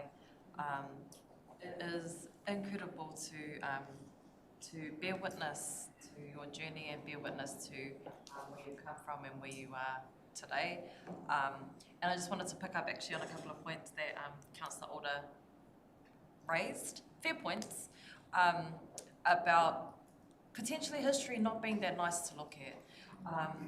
And I think that's true no matter what. You know better and you do better. And you just have to remember that that was at a different time in life, a completely different time in life, and we're in a different place now. And being able to, as a region and as a council, to acknowledge that that's what was happening then, and that was appropriate, or not appropriate probably at this time, but that is the power of retrospection. You know, when you look backwards, you think, oh well, but at the time that's kind of what happened. And I think it's brave of us as a council to not shy away. Don't shy away from the decisions that we made, because that has led us to this point, and then to this incredible document that tells us what our hopes and dreams are to move forward. The point I really wanted to pick up was page 309, which is at the top of 309, which says Tauturangi Māori resolution of disputes, commit to resolving conflicts and disputes through dialogue, negotiation and consensus building processes guided by tikanga, with a shared goal of fostering harmony and unity within the community. That in itself shows how far we've come from that whawhai mentality. We're now actively thinking about how do we work together to move forward and acknowledge that we will not always get along, but the goal is how do we negotiate it? And I just really want to mark this as a point in time and acknowledge the mahi from Māra Taha, Waingake, from the council that it's taken to get to that point. Do I think it'll be smooth sailing going forward? Probably not. Probably not, but the intention is work together for the benefit of all people and for, the maintenance of the way. And also just wanted to acknowledge, because I know lots of people who watch this live get really concerned about economic development. And so on page 309 at the bottom, point 5, identify opportunities for sustainable economic development that leverage the natural and cultural assets of the land and water while respecting the rights and values of Māra Taha. Seems like an easy sell. And the next one is support entrepreneurship, job creation and income generating activities that benefit the local Māori community and contribute to the broader economy. Both. Not one or the other. Both whānau. Ngā mihi nui. Kia ora. Councillor Thompson. I was here yesterday. I'm probably repeating some of the stuff I said yesterday. So we listened to Jane's report, said about all the wrongdoings and skullduggery, forcing iwi from the whenua. I really felt the hurt in the room of the wrongdoings of the past, so the hurt's definitely still there today. I'm totally in support of the steering group strategic direction. The end vision benefits everyone. We should be working together using the attributes of both mana whenua and council, because we're going to get to the end goal quicker, and we're going to have more resources and have everyone on the same boat. So we're a lot stronger doing things together. In terms of the report, Jane Luden spent an intensive 8 to 10 months to produce this report. I think I recall the original report was meant to take 6 to 8 weeks, but to give it justice and to do it thoroughly, she took the necessary time to get us a thorough report. Jane clearly had a passion for this and put her heart and soul into it. I was buzzing out how she could just rattle off all dates and everything off her head, so she's obviously been back and through it and knows all those dates off by heart. I personally believe it's at least 95% correct. But I think there should always be the opportunity to peer review and challenge things. There should always be that opportunity to challenge some of the things in the report, and I sort of struggle accepting that report as truth. I think there should always be the ability to peer review and challenge things in saying that. I don't disagree with that, but no one said earlier, let's peer review the Poia report. I just find it interesting that for sometimes we feel, I'm not saying yes or no, I'm not trying to poo-poo what you just said. I just find it interesting that we sometimes would say, let's peer review something, and sometimes not. I'm just pointing out an anomaly. Councillor Ria.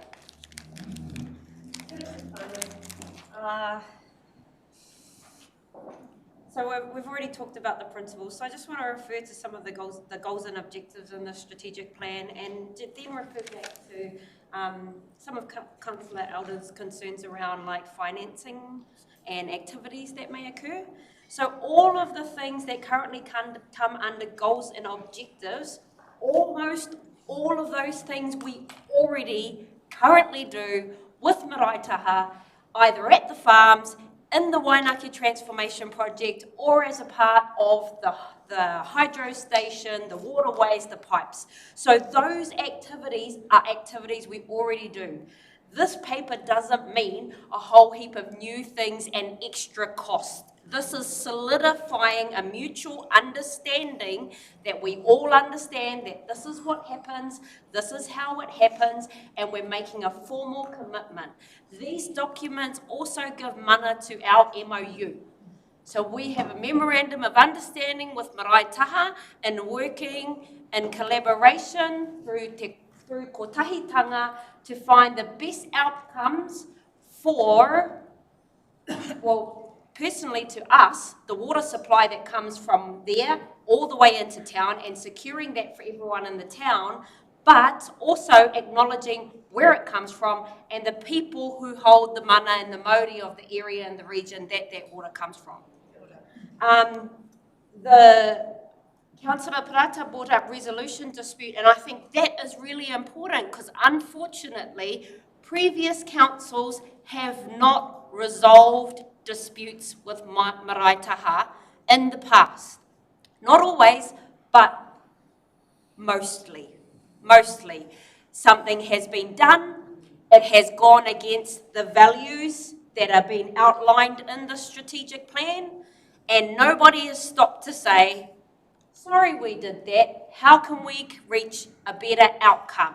They've just gone, oh well, too bad, and carried on with whatever activity which has gone against the values. So this document is setting it in stone for us so that we're all very extremely clear about each of our roles and responsibilities, not just ours, Māra Taha's as our partner.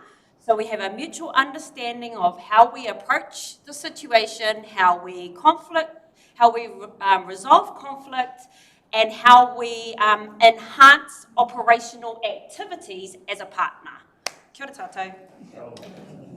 Next I have Councillor Foster and then Councillor Tibble. Yeah, thank you. Yesterday, I just want to acknowledge the resilience of Māra Taha. Yesterday was really emotional, for you in particular, our dark history. To get where we've got now, and to have a joint steering group working together is the ultimate, and that's for the future. And we've been up there to Waingake quite a lot of times. I've been up there many a times. We've planted nice native bush in different areas that's been planted.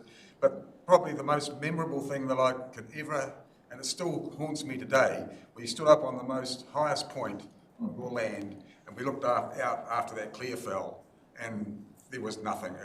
The land was crying. I've never seen land or heard it like that before. There was not one bit of life, no bird life, no nothing.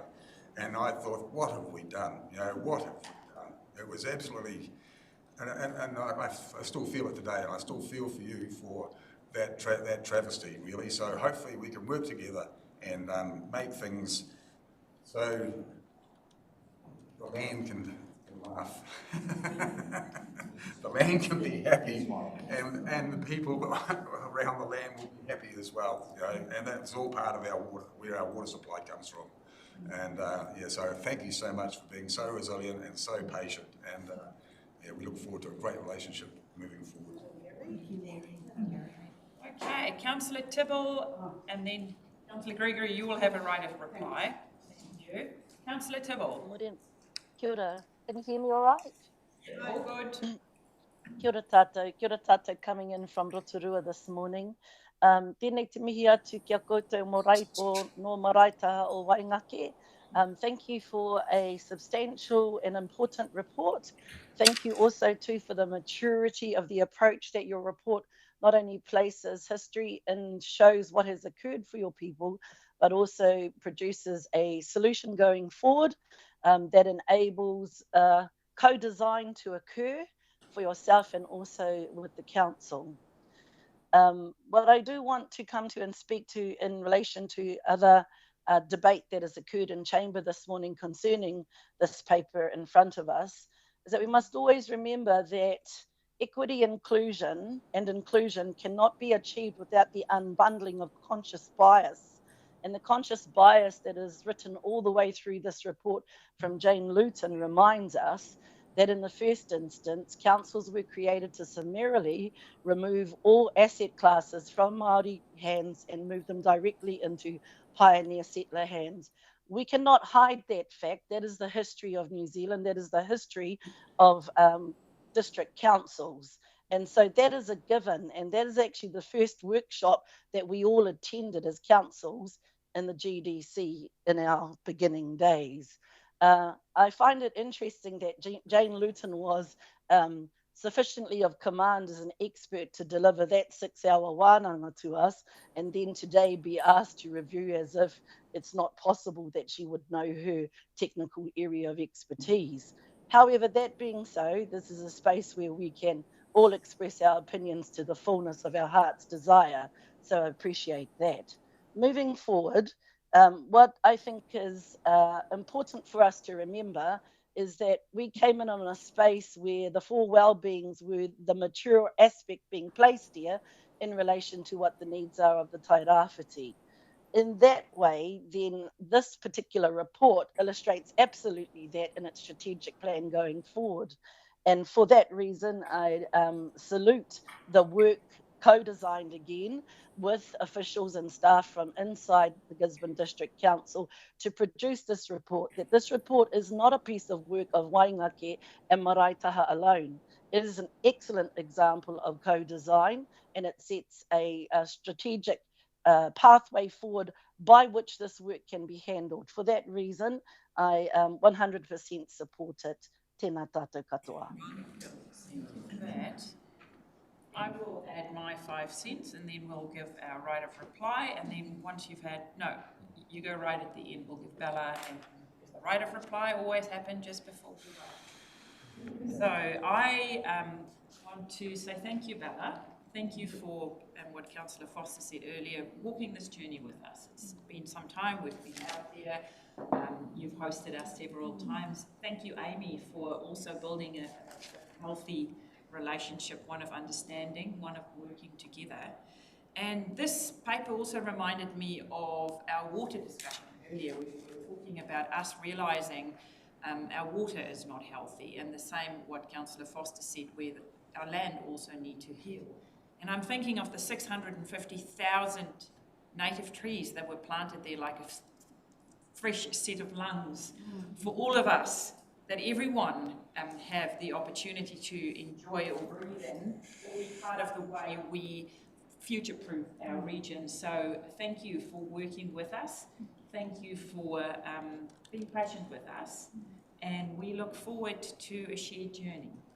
And thank you also to Jane Luton for doing this research for us. And then thank you, Amy and your team, and Kerry and the team for writing an extensive paper, and also hosting councillors yesterday to make sure everyone have the opportunity to ask the questions that they want to ask. So Bella, I'm going to hand over to you. Then we're going to have our right of reply, and then we will vote. Morena. Ngā mihi nui ki a koutou mō tēnei wā. Ngā mihi ki ngā whānau o Ngai Tā Manuhiri. Ngā tāngata o Te Kaunihira o Tai Rāwhiti, hoki. Me ngā whānau ki te haramai ki te whakarongo ki tēnei kaupapa i tēnei wā. Mea, Roit, ngā mihi ki a koe hoki, ki a koutou. I'm going to leave you for last, Amy. Come to you. I've got 3 points that I'd like to speak on this morning. And the first is in relation to the history and our engagement process. We've been very privileged today to come and listen to a paper around the treaty principles submission. Water done well, or te mano te wai, and I do take up that point, you know, the name of that, is that a threat? But in saying that, that's not our kaupapa. But that really leads nicely into a segue with what we have worked with and collaborated with and co-constructed with Te Rāwhiti Council. This has been an enduring exercise, pathway, journey, whatever you may call it. Sometimes I call it a massive migraine headache. But to be quite honest, in order to take up a challenge like this, you have to know your stuff. And you may only get one person in your life that makes us stand to say, let's look at our history. I didn't think that was going to be myself, Beth, Damon, or our trustees. But it's been bestowed upon us because the timing of this came about through a conversation that was actually initiated in an invitation by the Gisborne District Council.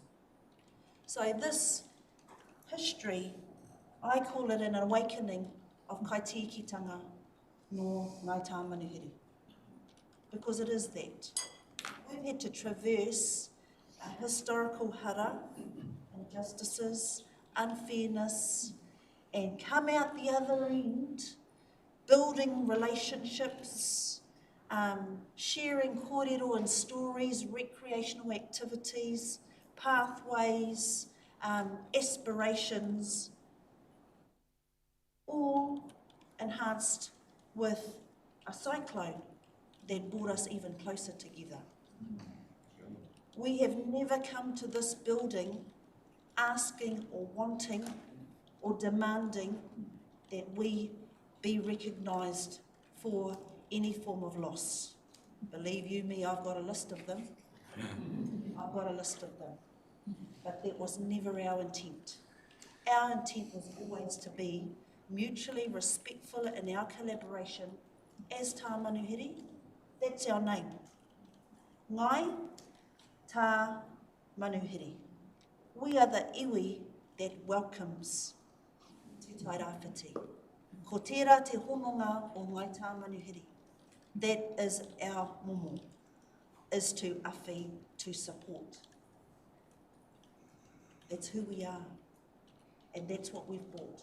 We've brought a test case for you to use as an example to then show Aotearoa how you demonstrate collaborative partnership, how you demonstrate a community that collaborates, that works, that wānangas, and that comes and are not afraid to be change agents. We've co-constructed a document with a historian that was recommended by your staff. We were looking like, who are we going to get to do this? This person came from you, and we openly received her, and we openly worked alongside Jane with your archives. And to support that, we then had our evidence, and we willingly gave it. We've sought no legal advice at this point. And we could have, we should have. And my trustees were saying, did you give all of that? I said, yes. Why did you do that? I said, because it's about today. Kia ora, Bella. It's about today. So, I'll tick that off. History, engagement, test case, respectful relationships. The next is GDC transparency. So we work with a team. We have had a number of conversations. Some of them have been really, really difficult. And some of them, yes, we have had to engage in legal advice. We've had to traverse the legal pathway to safeguard yourselves with your CE, who then comes back to us and say, can you have a look at this document? And for some of you, you're well versed in that space. For some of us, because of the history that we've been through, we're thinking, what does this mean? I'm an ex-assistant principal, and yes, I can whip a class into shape. And there are times where I'm thinking to myself, Nadine, we're not on the right page. But with Nadine's support, keeping in mind that she is responsible to sharing back to you and to our mayor, so that the information is shared to our community that is transparent, is on point. We challenge you to come and look at the evidence. Be prepared for what you might see. Be prepared for what you might find, and be prepared for your own letterhead and the statements of persuasion and challenge that were placed upon us. I encourage you to be sitting in that seat, because when you see it, then you might understand what we have had to endure. And we have not once said, you owe us. Not once. So we're not going to press that button. But in saying that, it was about creating relationships, respectful relationships, where we could formalise agreements with advice that was best practice for both of us, that kept you safe, that kept us safe, and we could then report back in a way that was professional. So we've done that, the evidence report, the submissions, and formalised the JSG. The JSG is a recommendation by US councillors. We don't get to choose. However, that's a conversation that the Mayor, the CE and you have. Who put their hand up to be on the JSG for Māra Taha? Was there an option? It was. Don't you open a fist fight now. Just settle the nerves. There were two winners. So there were two winners. All right, you had your process, and so we are very lucky that we received Councillor Rea. Councillor Rea is young, Māori woman, innovative, and remember that ex-teacher Taiao, she's sitting in your camp working with us on future-proofing a circular economy for all of us. But we hold her to account too, because she's also one of us.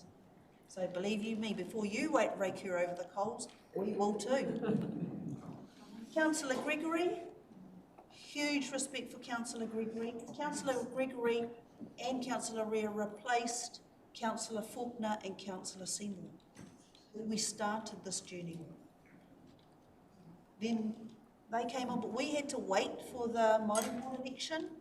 So part of the reason why there's been a delay in reporting is because your processes we follow to ensure professionality. So let's tick that off the list. Municipal water supply, te mano te wai. So coming back to all of your whakaaro around the municipal water supply, where that sits, that's going to be an open space where we're going to be having lots and lots of discussion. Beth's going to comment on the strategic direction, because that's Beth's expertise. She's a very expert lady, this. That's why she's in our camp, but she's also supported in other camps. But the municipal water supply, yes, it is an asset that sits on our whenua. It's an asset that feeds all of us. That was no more evident than when the cyclone hit. And the reason for that is because there is no formal documents from this institution that allows you to access our whenua. So you need to go and find that in your homework. An easement and an access are two different things. As the farm owners, Councillor Telfer, I'm all over We Gold Plus. And so we have a liability. So whenever your staff, Kerry's fully aware of this, come onto our whenua, if there is an accident, we hold the liability. It sits with us. At the moment, we're playing a game of poker and we're giving you all the aces. Because if anything went wrong, what happens? So that's the process that we're heading to with this document, to formalise so we are safe. So you are safe. But at the moment, we've had some incidences that have happened on our whenua that have led to liability, and we've got no choice but to say we're locking the gate. Judith? Kerry, unfortunately, we're locking the gate. That leaves you in a precarious position because you have a water treatment plant, you have staff there, and then we get it. So, cut a long story short, we are formalising. We are going to be formalising this process to make things accountable, responsible, transparent, and to ensure that the end goal is to create a localised curriculum, knowledge, mātauranga, so the history we feel safe and comfortable with. Our whakaaro is not to make you feel uncomfortable. Our whakaaro is to raise your awakening to kaitiakitanga o ngai tā manuhiri ki Māra Taha. So with that, I thank you. I thank you all, and I celebrate, and I really encourage you to take this opportunity as a test case to share with others, to say this is what we're doing, and be proud of it. Nā reira, kei a You wanted to add? Oh, no, I'll just quickly, because we've been on here a little bit, but in terms of looking at ways to move forward. So we've got the history, and that was really the platform in terms of having that shared understanding of that whenua. In terms of the development of the strategic direction, it was and the kōrero today is around moving forward. How do we move forward together? And as Councillor Ria was saying, in terms of the mahi in there is already been done. And what we were wanting to do is create the structure within the joint steering group so that there is actually clear direction, both for Māra Taha and the council to work forward and in a way that's going to assist our community as a whole. So yeah, I just want to thank Amy for her support in this process, as well as Jimmy, because without those kaimahi on the ground, and as Val was saying, sometimes we can have hard discussions, and sometimes it's not great doing it via email, but it's easy enough to give staff a call and have that discussion, and if this is something to be taken forward, I think absolutely around having those open discussions is key. So yeah, just want to thank everyone, and yeah, kia ora koutou. Okay, right of reply, Councillor Gregory. Kia ora, thank you. I just wanted to bring up two things that I didn't say earlier. The first one, and it's come up in the conversation, is that the fact that it is a recent history makes it a little bit more difficult to consume. And some of the names that we hear in that history, we know those people, or we know their auntie or their cousin or whatever. But those people at that time did what they did with the best intentions under the direction of another council who also was working in the best interests of the community with the knowledge available to them at that time. we're so lucky, we have more knowledge than they ever had to be able to make these good decisions. And I love history, and reading that history cemented to me how important history is, and it also makes me feel so proud and happy to feel on the right side of history. And that's me. Thank you. Thank you, Councillor Gregory. Moved by Councillor Gregory, seconded by Councillor Papu. All in favour? Aye. Contrary? Carried. Now we're going to have a cuppa. Please join us for a cuppa. Okay, do we have... Well, welcome back. We're on page 310. That is our local water done well. And I welcome Kevin and Stu here today. We'll open the floor and we'll ask you to talk to us. And then we will have councillors ask some questions, clarification, timelines, money, and all of that. So Kevin, I'm going to hand over to you. Councillors, we welcome Kevin back. It's the first time we have Stu with us from Morrison Low. Were you offline last time? No. No. So Kevin, the floor is yours. Good morning, Your Worship and Councillors. I'm pleased to be able to present the delivery options business case for local water done well to you for consideration today.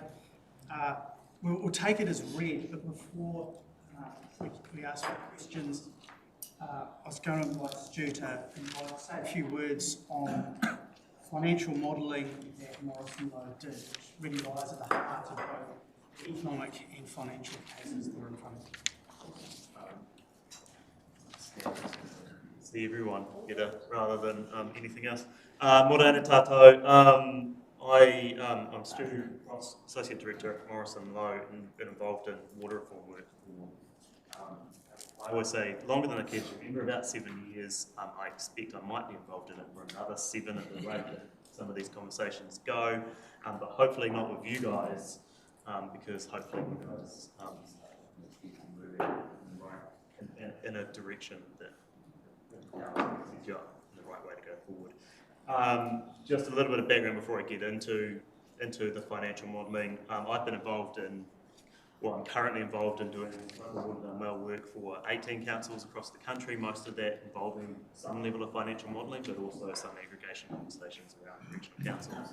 Like I say, I've been involved in water reform for quite some time. I'm a chartered accountant by trade. I don't like to do too much accounting these days, but I have got a team that I lead that helps me with some of this modelling, and I'm certainly pretty familiar with all of this.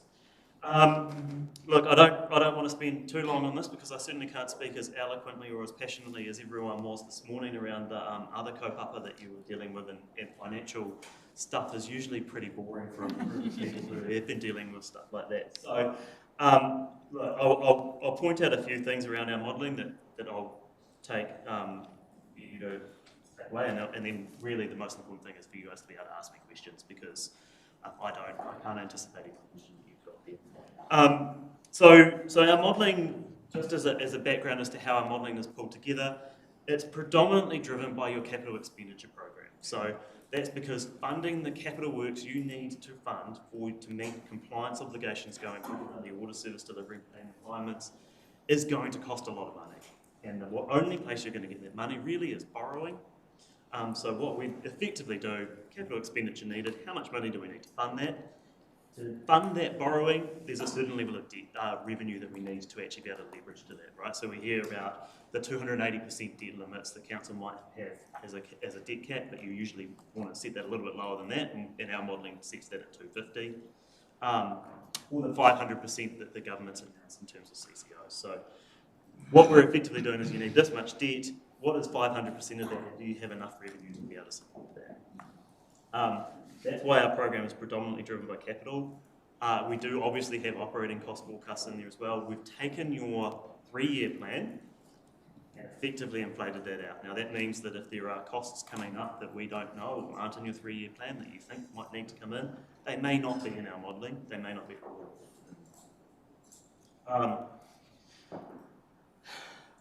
We've also included a whole pile of establishment costs for the entity. You will see somewhere in the paper we do reference $8.5 million to set up a CCO.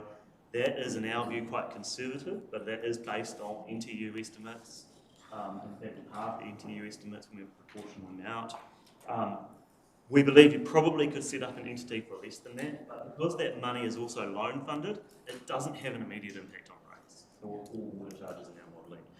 The impact of that is about $50 over a 5-year period, so it's not a significant driver of the price curves for that CCO. The other thing I think is worth noting, we do have another $2.5 million of corporate costs over and above the overheads that are already charged to those activities, right? So that's to bring in effectively IT systems. It's to manage all of that, to hire a new office, because to be frank, no CEO of a water services entity is going to want to operate out of the council. They will want separation. They will want separation. Obviously we don't approve that. So would they have like their own financial systems or stuff like that as well? They will have to have their own financial systems over time. They'll have their own board. They'll have their own executive leadership team. So there's a whole pile of costs that come in over the top that are over and above those overhead costs. And again, that one, look, you can argue the toss about whether that number, we think that that number is probably on the potentially light side, if anything. And that has an impact of about $130 per property. The big difference, of course, though, when you look at the modelling, there is two curves. We've got the council going alone, and then we've got the CCO coming over the top, and it has this big hump. So for the first 10, 15, 20 years, the CCO looks like it's a lot more expensive, and that is really around how we leverage our debt. I don't want to get into too much technical detail about that, because you all will. Effectively, what has to happen is that entity needs to raise more revenue just to fund the capital works it needs to fund over that short period of time. The upshot of that is in 30 years' time, the difference in debt between those two entities is significant, right? So if you carried on a council alone, we think Three Waters' debt sitting at $700 million in 30 years' time. Now that's 30-year time frames, dollars as well, so it's not in today's dollars. The entity would only have $347 million. So there is a big difference in the amount of Three Waters debt that is carried by these entities at the end. It's the upshot of it having to charge more in the early years. So we get early year pain, long-term benefit, effectively. And then the last point I just want to make is that you'll also note our model doesn't have a lot of efficiencies in it. That's because effectively a council-owned CCO is not that much different to council running it in terms of efficiencies. There's no economies of scope, there's no economies of scale there, right? So all we are assuming there is that a sole focus, that dedicated board, a dedicated focus on water will achieve some efficiency, but it's very modest. So the model is not about efficiency. That's all of the, and then the last comment I think here is that I guess for assurance for all of you, our model has been tested it against the DIA's own financial modelling as well. So we put our assumptions into that model and we're spitting out pretty much the same numbers. Cool. So the DIA's model and our model, there's a little bit.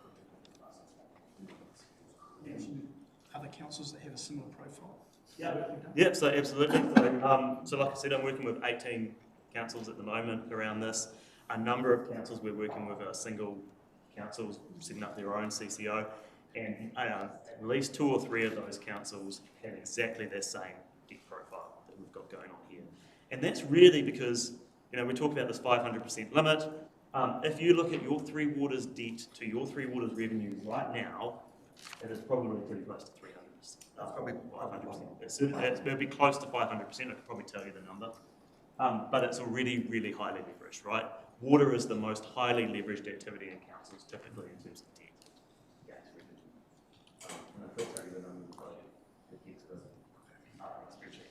I just don't get how our debt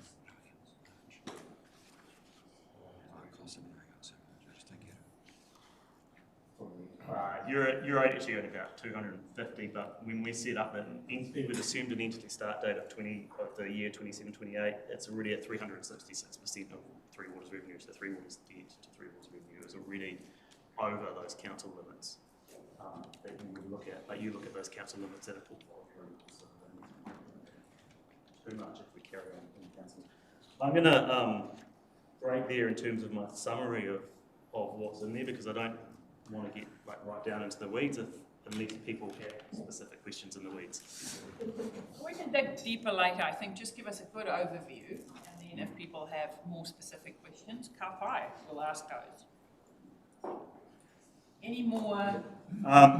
Look, I don't think there's any more specific things. Like I say, short term, it's much more expensive for a CCO. Long term, it kind of starts coming out, and that's largely that. Kevin, anything else you wanted to add before I open the floor?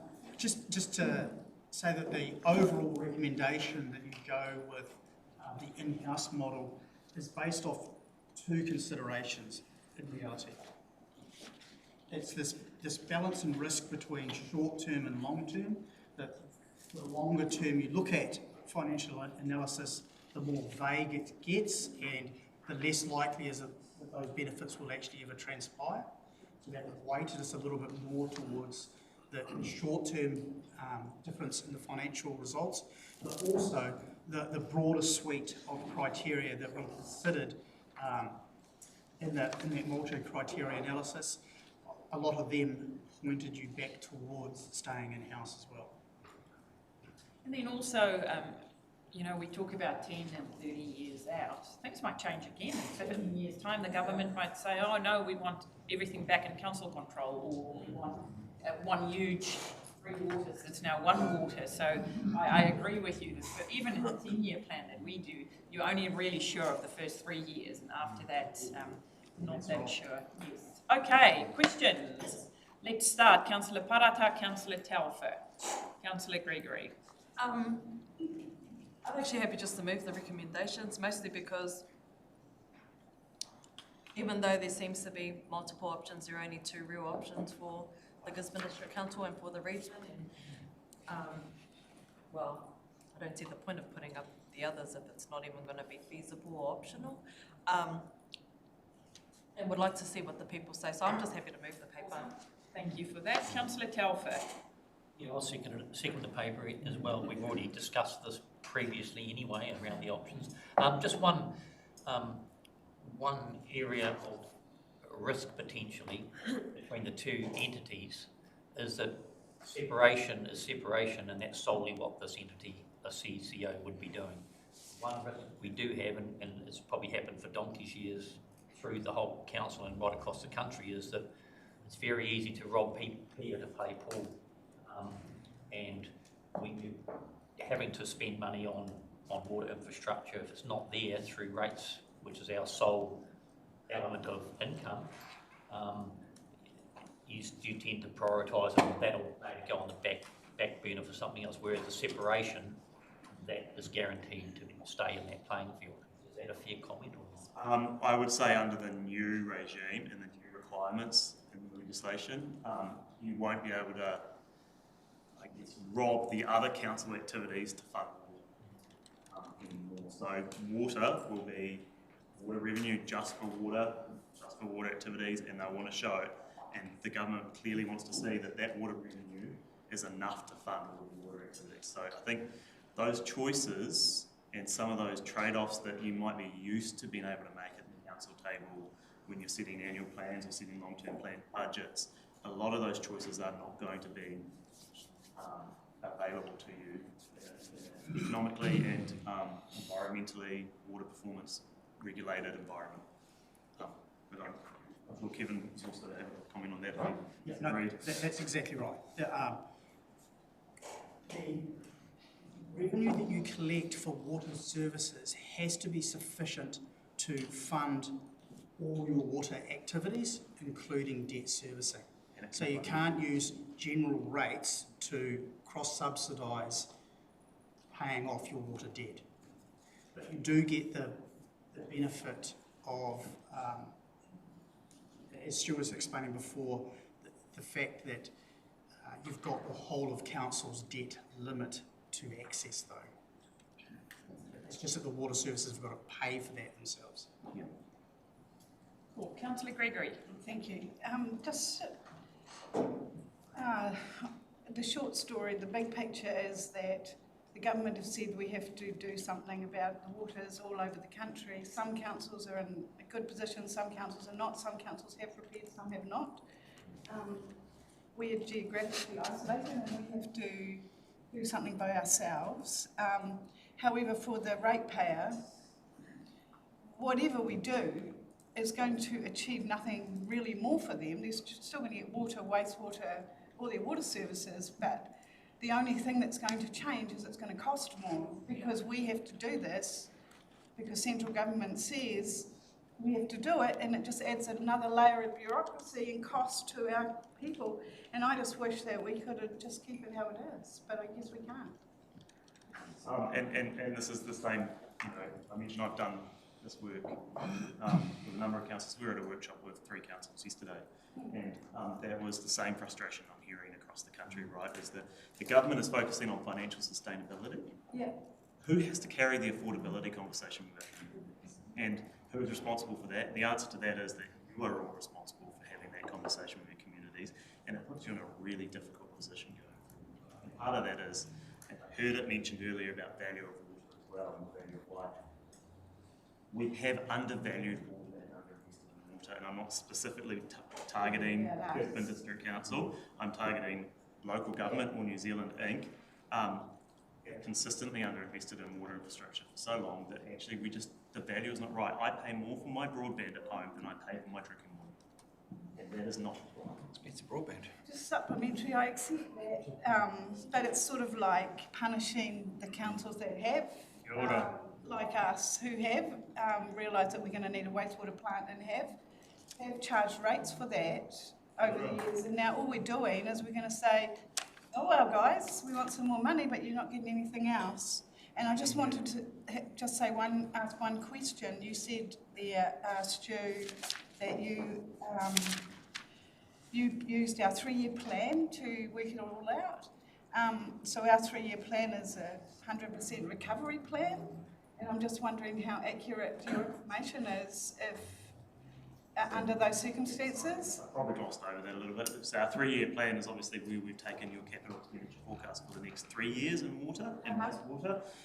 Beyond that, we've worked with your asset management team, 3 water stack, right? And we've worked with them and sourced information from NTU submissions and stuff as well to be able to come up with that capital program. For more certainty on that as well, there is some charts in here where we're looking at some of those financial and investment sustainability ratios that we're keen on.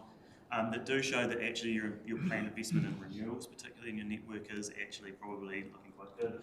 We've also done some failure modelling of your network to identify whether the investment in your renewals program is lined up with where failures are occurring in your network. And so to a large degree where your investment is occurring at the moment seems to be in the right places to address where the biggest weaknesses are in terms of the failure.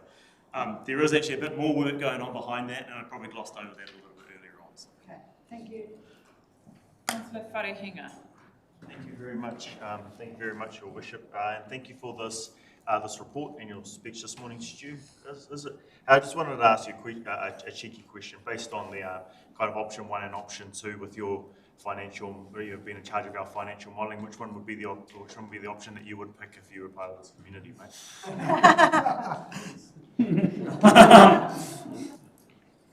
It's I don't know that that's an easy one for me to answer because as you'll see, right, those costs are the difference in those costs are really difficult to sell to your community in that CCO model in the short term, right? I probably have a political bent or philosophical bent towards long-term outcomes, but even when we look at, and I put this in the report as well, even when we look at the NPV, the net present value of the revenue paths under both of them, those savings aren't enough in those last 10 years to recoup all those additional costs of the first 20. So, as much as I'd love to employ you to think about the next generation and to think about the people that are going to benefit from the decisions you make today and the future, I think, in the community you're in with the demographic that you service as well, it would be very, very hard to make a decision to say shift to that CCO. Yeah, thank you very much there. Thank you very much there, Stu. That's the crux of the issue right here, right? We're elected on 3 yearly cycles. We have short-term needs that we need to meet for our community, but we have this willingness around our table to try to meet the long-term obligations that we have for our community. This is one of those, like we've talked about going out to our community multiple times over today. This is an example of something we go out and talk to our community about which difficult decision we make.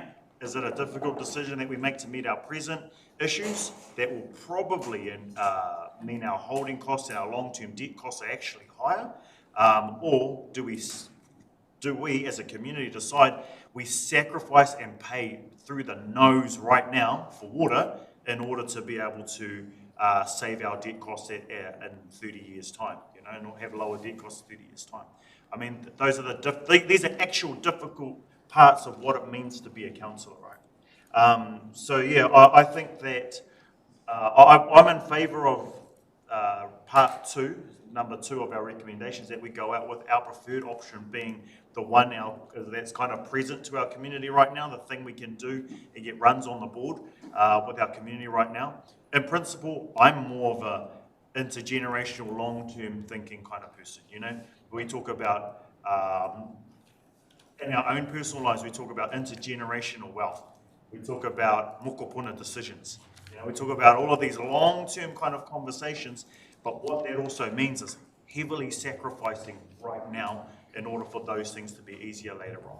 But I think it's the right thing for us to do to go out and consult in principle around option 1, because that's the affordability and where our community will be at. But I'd really like to hear from our community in regards to what option they want.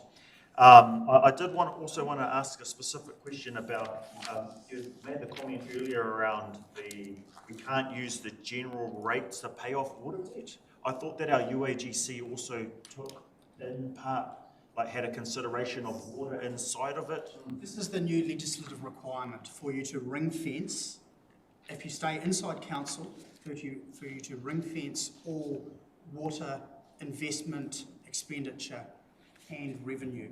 So you can only have to collect water funding revenue separately, essentially, and then only apply it to water purposes. So essentially, does that mean we can't collect it inside of UAGC? So it's all solely water.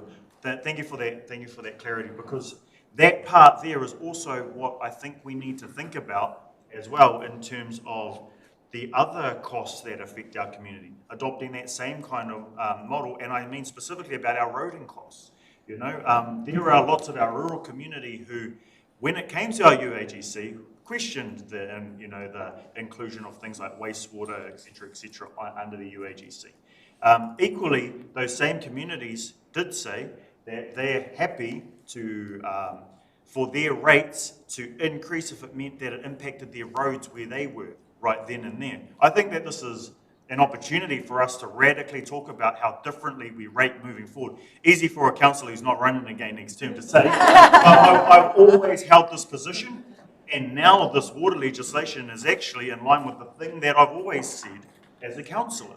We need to be having these conversations, and they're difficult conversations, and they're going to be difficult conversations, but that's what we put our hands up for as councillors to do.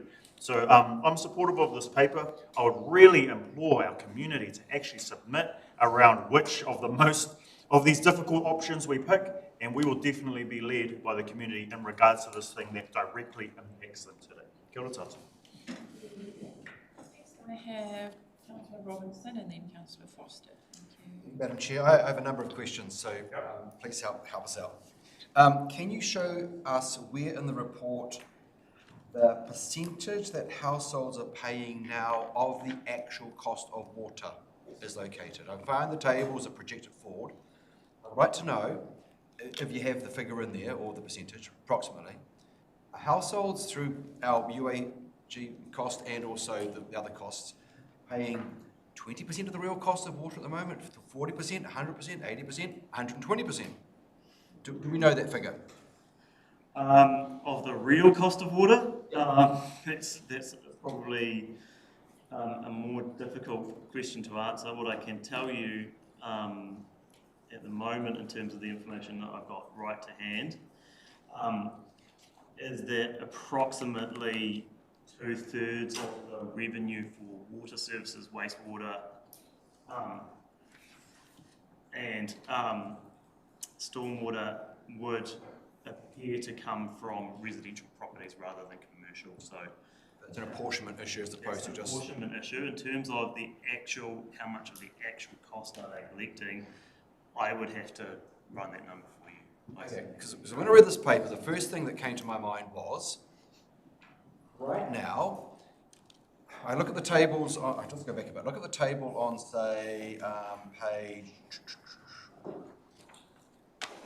376, figure 17, which shows a massive investment in the next, what are we this year, 2024, so the next 7 years, massive big hump of investment. And it's this asset sustainability ratio performance over time, base case and high investment. Yet I couldn't sort of reconcile that image with your statement at page 374, which says analysis, and you already alluded to this before, analysis of failures in the water network has identified that Council's current approach to renewals is well aligned to existing network failures. Additionally, comparison of the existing renewals program against the expected useful lives of assets has also indicated that the renewals program is likely to be adequate. There may be scope for some increase in pace of renewals, however, the program seems to be fair value, likely to be fair value. So I'm hearing on one hand, the status quo seems to be correct. We don't seem to have a massive financial shortfall in funding our program moving forward because we've planned for it in our 10-year plan. That kind of implies to me that right now we're rating probably adequately for the cost of water for our communities. What I don't know is what is going to come out of the new legislation other than the ring fencing issue. And you may well have alluded to it in the following paragraph when you say the estimated value of drinking water resilience work that may be required under the new legislation. What is going to be so markedly different in this new regime, new environment, that's going to suddenly put this huge financial burden on our community? I cannot understand it. And I look at that big speed bump and think, what the heck are we investing in under that scenario in the next 7 years that we're not already planned for, that we're not already doing, that you're not already told us you looked at and said is adequate? What's coming out of left field that's going to kick us up the butt? So that curve, that is your status quo, right? That renewals curve. So we've already covered that. That is, yes, but you've only got a 3-year plan, right? So most of that is sitting out in 2028, 2029, renewals that are coming over the hump beyond your 3-year plan. So that's renewals that have been signalled through work with your asset management team, through work that's been submitted to NTU around what you think you need to invest in your renewals. Okay, so just a little back and forth here, good cop, bad cop. Aren't our team, who you've spoken to outside of our 3-year plan, saying that that's already been budgeted for, Madam CEO? Are we not budgeting for that already, our renewals program? Through your worship, we would have budgeted for it the last iteration of the long-term plan, which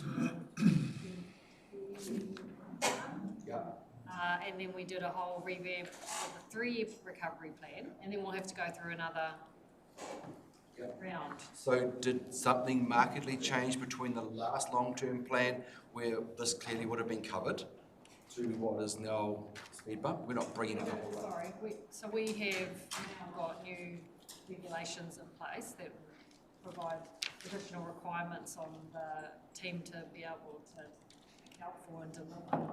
So that wasn't there when we did the last 10-year plan. But we also had an infrastructure strategy too that provided some big investment humps that the team would have factored into this as well.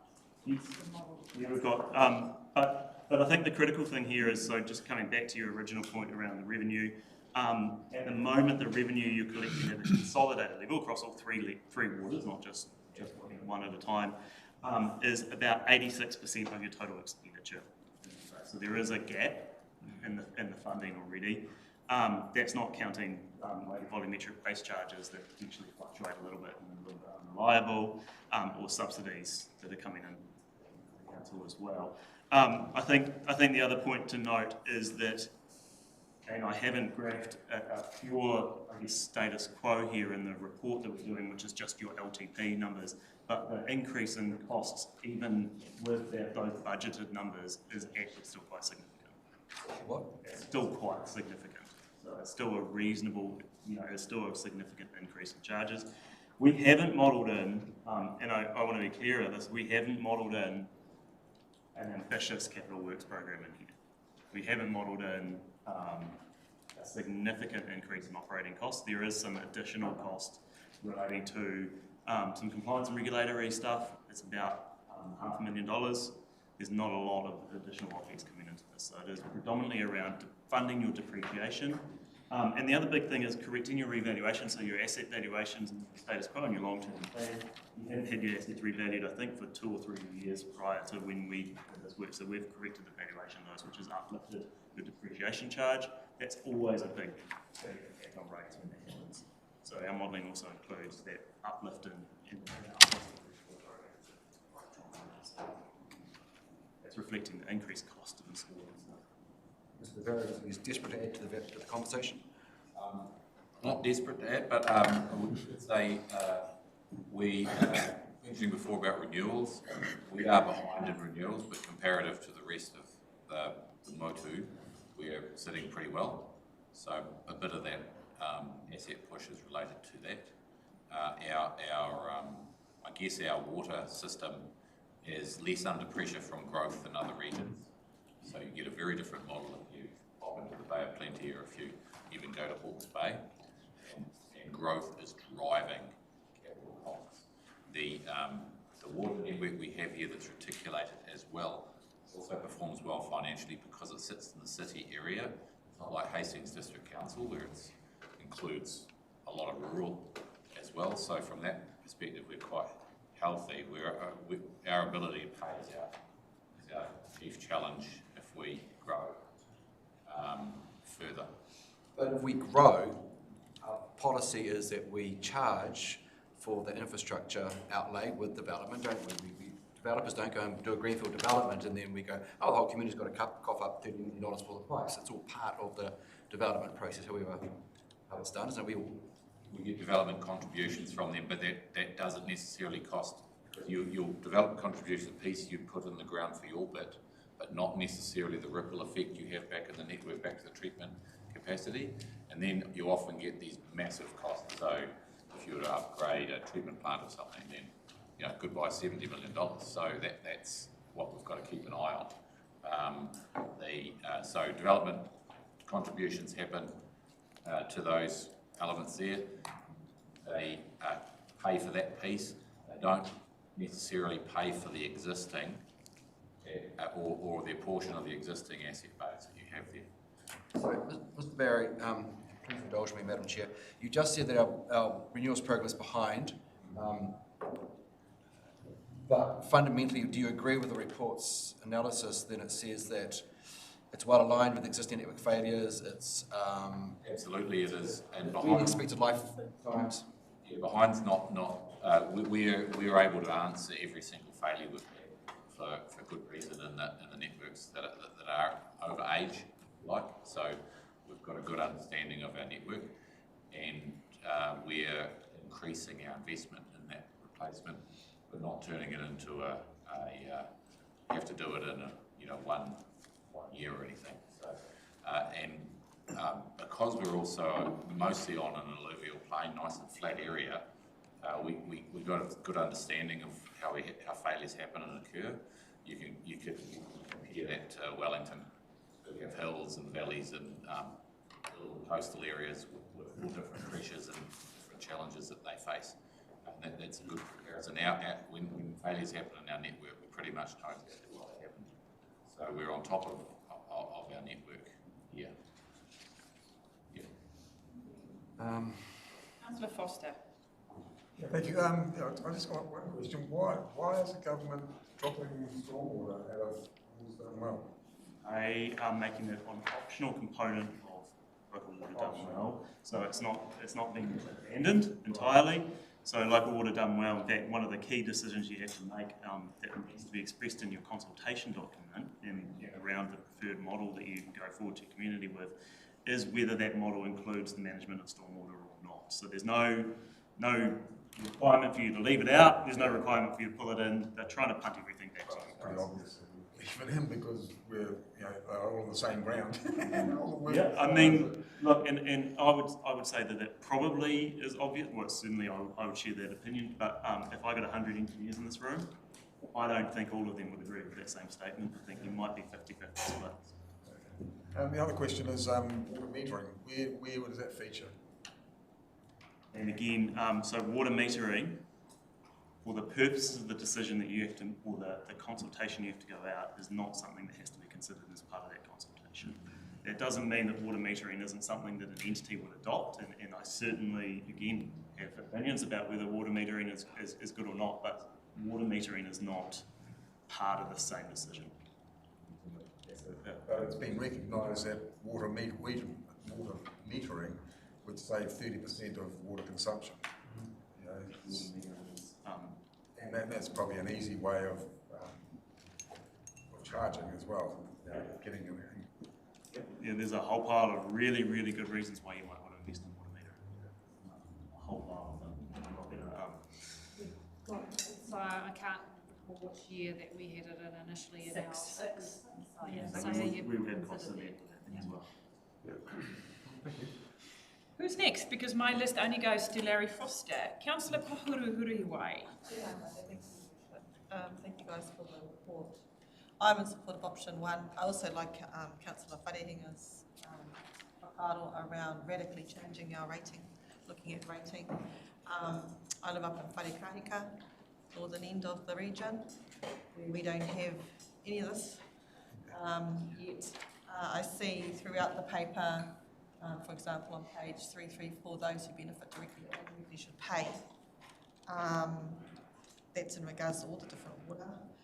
Right now, a home, we have people getting their own water from the river because the tanks are empty, or paying $1,500 for a tank, for half a tank, for 15,000, oh hang on, 20,000 litres of water to be delivered. How much?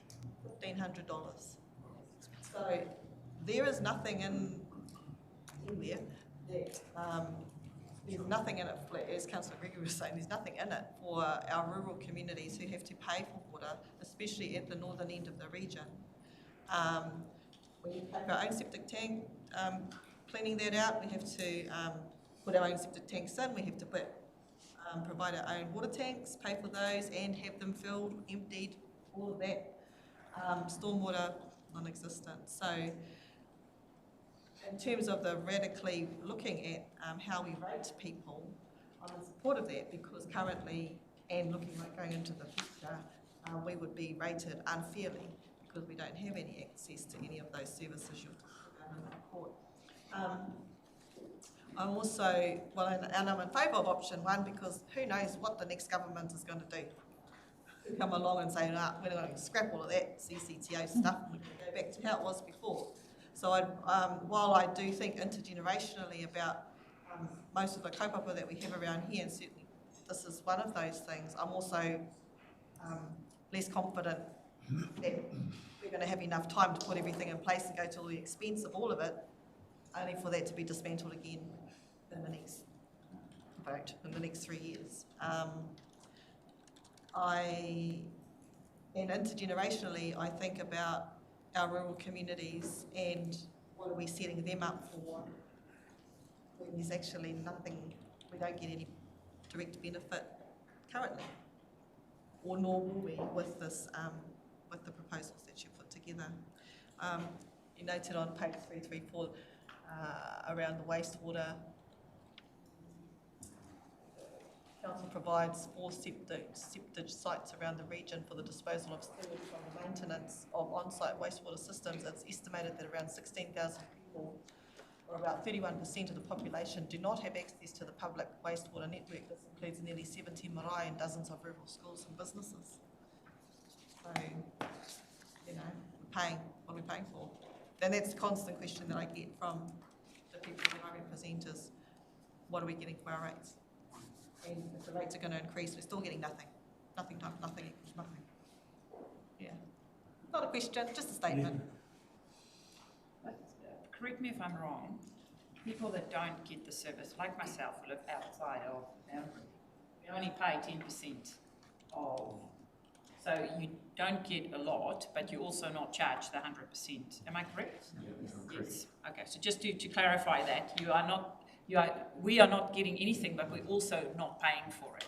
We're paying 10% because we do go into town, we use the hospital, our kids use the schools, we come to work, so that's when that was taken into account. So there is a recognition that we don't get that service. But still, I 100% agree with what you're saying, but it is reflected in how we rate though. Thank you. But just... Yeah, no, go for it. Is that's for those people who come to town. There's a whole lot of people who don't come to town and use the services. But you can extrapolate that to roading. It's all a network. Well, that's why I was supporting Councillor Wharehinga's idea around, because that is something that we hear, the road, you know. Everything's a network. And it's to keep the community thriving. So we all contribute a little bit in stuff that's, just like we pay taxes, like Rob doesn't have kids that currently go to school, but you still pay taxes for there's an opportunity for kids to go to school. Just saying, I'm in the same boat as you. Yeah. Well, and it's good for the public to hear it as well. Yeah. Okay, who's next on my list? Anyone on my list? Any more questions of our specialists here? Kevin and Stu, before we break for Christmas, and then because next year we're going to hit the road running, people. Bring your running shoes. We will have a lot on, work through, talk to our community, get buy-in, make sure we are turning up at consultation hui with communities so that they can know what we are signing up for. Councillor Robinson, did you have... I did, just a point of clarification. So that 86%, the figure, what does that equate to in dollar terms? What's the 14% shortfall? Just so it's on the public record? About $2 million, give or take. Now, I think the other thing just to note, with your questions earlier around the spikes, because I've just had the spreadsheet open and picked up bits, and my brain's finally switched on. With those spikes, that chart is depreciation and renewals, right? So it's real renewals investment divided by your depreciation. When we're talking about financial sustainability and fully funding your water activity, we're talking about fully funding that depreciation cost, not fully funding that renewals cost, right? So as soon as we've got, and I'm talking in 27-28, renewals are more than double our depreciation. Now, what we think we need to spend on renewals in that year are more than double depreciation. What we need to spend, and that carries on for a period of 3 years. So, is there a chart which shows that? Can you point to us which chart shows that? Effectively, that double is what's shown in those spikes in that sustainability chart. So that's renewals by depreciation. Okay, I really appreciate your brain turning on. That was good. Clarify. So when we did our workshop with Kevin, where there were 5 options, we not watered them down, we eliminated as we gone, and so we're going with number 1 and 2, but we're also indicating our preferred option, which is the modified status quo of in-house via standalone business unit. So that is what we will go to the community with. We'll see what they say. We will really, I do want to implore us as we work on how we consult with our community that we make it easy to understand.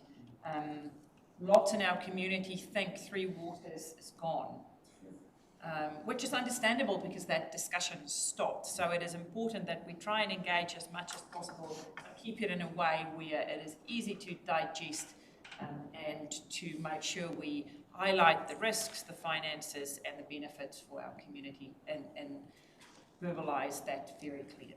Ka pai? Right. I have a mover in Councillor Māra Taha, a seconder in Councillor Telfer. All in favour? Carried. Many thanks to both of you, and I want to take this opportunity to say Merry Christmas. Christmas to you. It's 2 weeks from today, people. Fantastic. Thank you for the support you've given us. Really appreciate it. And Stu, I'm sure we'll see you again as we work through stuff. Thank you, Kevin. Cheers. Thank you very much. Warriors. Thank you. Okay. Now we are moving on. 394. 394. Page 394. Hello, Tessa. Hello, Charlotte. So, before we open this up, who's going to speak to it? Tessa will speak to it. So, Tessa, just before we open it up, there's a few minor changes which Tessa will walk us through, and then the floor will be open for questions. Thank you. So this paper is proposing a policy framework to make decisions on the future use of the Category 3 properties that we're requiring, the ones that we're acquiring the land, the 39 properties. the properties are very diverse, so there needs to be a consistent process and basis for those decisions to be made, but having enough flexibility for different solutions for different properties. So that's the overall approach of this. There have been a couple of proposed changes that have come through from iwi feedback that came after the agenda was locked down. So I can take you to those in the document on page 408 as the first two, paragraph 20. That is to insert an acknowledgement that one of the aspirations that mana whenua might have would be for a property to be potentially used in a treaty settlement, that will be subject to discussions with the Crown and things like that, of course, but that's just an acknowledgement that that might be one of your aspirations. That's paragraph 20. And then also on page 408, paragraph 26, and this is also the same change in paragraphs 30 and 33, which are over the page, and that's to change the order of the clause a little bit so that it is that council will work with those mana whenua groups who are interested in being involved, rather than consult with them, that we will work with them to implement projects or to develop project proposals for those projects. So those are the changes that were proposed to the thing. Otherwise, I will take it as read. All good. Councillor Thompson and then Councillor Robinson. Thank you. Thanks for the report. Page 394, flexible site-specific approach is recommended. Guiding principles include risk management, prudent financial use, and community interests. Page 405, be prudent with ratepayer money. Page 406, ensure decisions are transparent and fair. I fully support these guiding principles and see them pretty much as a given. In line with these guiding principles, we should be trying to save as much money as possible, thus making things as robust and transparent as possible for our community. For me, I'm just a voice for my community, and it's my job to represent my community as best I can and bring their voice to the table. A couple of my past roles have been building and project management, so I've had a lot of contact with builders, geotechs, and engineers, and I'll still see them these days. The majority of these properties were a no-brainer and the houses needed to be pulled down. However, I'm getting an awful lot of noise from the community in regards to us looking at demolishing what appear to be good homes for no apparent reason. On request, on some of these properties, the available paperwork lacks any details as to why the house is to be demolished.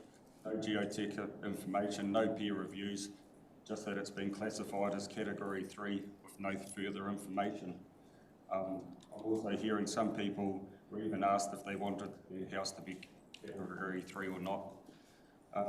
There seems to be a lot of inconsistency between some of the Cat 2 and 3 homes. On request, I've visited some of these properties and I'm really struggling why we're pulling down a perfectly good home.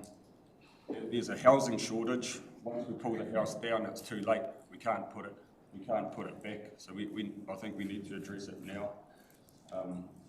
People were made to get peer reviews on 30k retaining walls, and here we are looking like we're pulling down some $1 million properties without any peer reviews or any further investigation if we can build a retaining wall or anything to potentially save the house. Even if you spent 300k on a retaining wall and saved the $1 million house, aren't you better doing that than spending 70k to pull it down? So yeah, simple maths to me. So what am I requesting? I'm requesting that each property is assessed on its own merits in line with page 394. Flexible, specific approach is recommended. And every property is peer reviewed and further investigation if necessary in terms of obligation to ratepayers and transparency in line with our principles. I just want to give, there's a few examples, but I'm not going to name any addresses or anything, but there's a house and there's no access to the house. The cost to reinstate the access is not viable, but there is access to that house through the neighbour's property, and these people, before they were brought out, were living in the house for a year, using the neighbour's property as access to their house before they were paid out. So you've got the neighbour wanting to buy this house because he's got access to this house, and he's getting told this house has to get pulled down.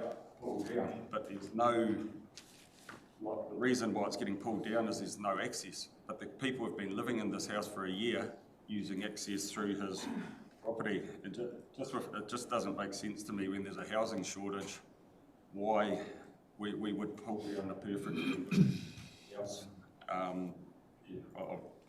Simply a voice for the community, and this I'm hearing the majority of properties, they're like it's a no-brainer. Yeah, common sense, yeah, pull it down. So some of these properties, people believe, talk to geotech, they're saying, why are we pulling this down? We put a retaining wall here. So, thank you, Councillor. Right, thank you for that, and I'll just ask Tessa to talk, and this is exactly why we have the strategy, so we can make sure we do it in a way where people are kept safe. That's why we originally had the category 3, but there's a specific property that Councillor Thompson can maybe take offline. What we're trying to do is, with all the properties we have, make sure it's done in a way that's consistent with health and safety, consistent with the money and the policy that we have with the government, who can qualify. You cannot just ask to be in category 3 or category 2, there are clear criteria. But I'll leave it up to you to just address some of the concerns that Councillor Thompson raised. I can do that. Okay. So just a reminder, we've acquired these properties because under the negotiation that we had with government, for $30 million, $15 million of ratepayer funding, $15 million of government contribution to the buyouts, these properties were fully assessed by engineers, by our building team, and the qualification for being bought out was intolerable risk to life. So that means that all those properties that we've acquired, you should not be living there. So essentially, once we've got those properties, which we're close to 100% buyout, not too far off that we now need to work out what we do with the houses that are on top of those properties. Are they fit for purpose to be able to be removed, or do they need to be demolished because they're just not, not inhabitable anymore? But the land itself, the very reason we had the buyout is because they were identified as having intolerable risk to life, not because of access issues. It's because if there is another flood like Cyclone Gabrielle, there is going to be possibly death resulting from residing in that property, which is why now that council has stewardship of those properties, we would not be allowing people to live in those properties. So I suppose that's the question I'm asking. Where is this paperwork? Because that's what I'm asking for, transparency, because people have been asking for the paperwork and they're just getting told it's been classed as category 3. There's actually no paperwork. There's no geotech. On most of these properties there are, but there is a number of properties where it's just simply someone said it's category 3 and there's no supporting evidence, no transparency. So if I can just intervene here, you are referring to maybe 1 or 2 properties where people spoke to you.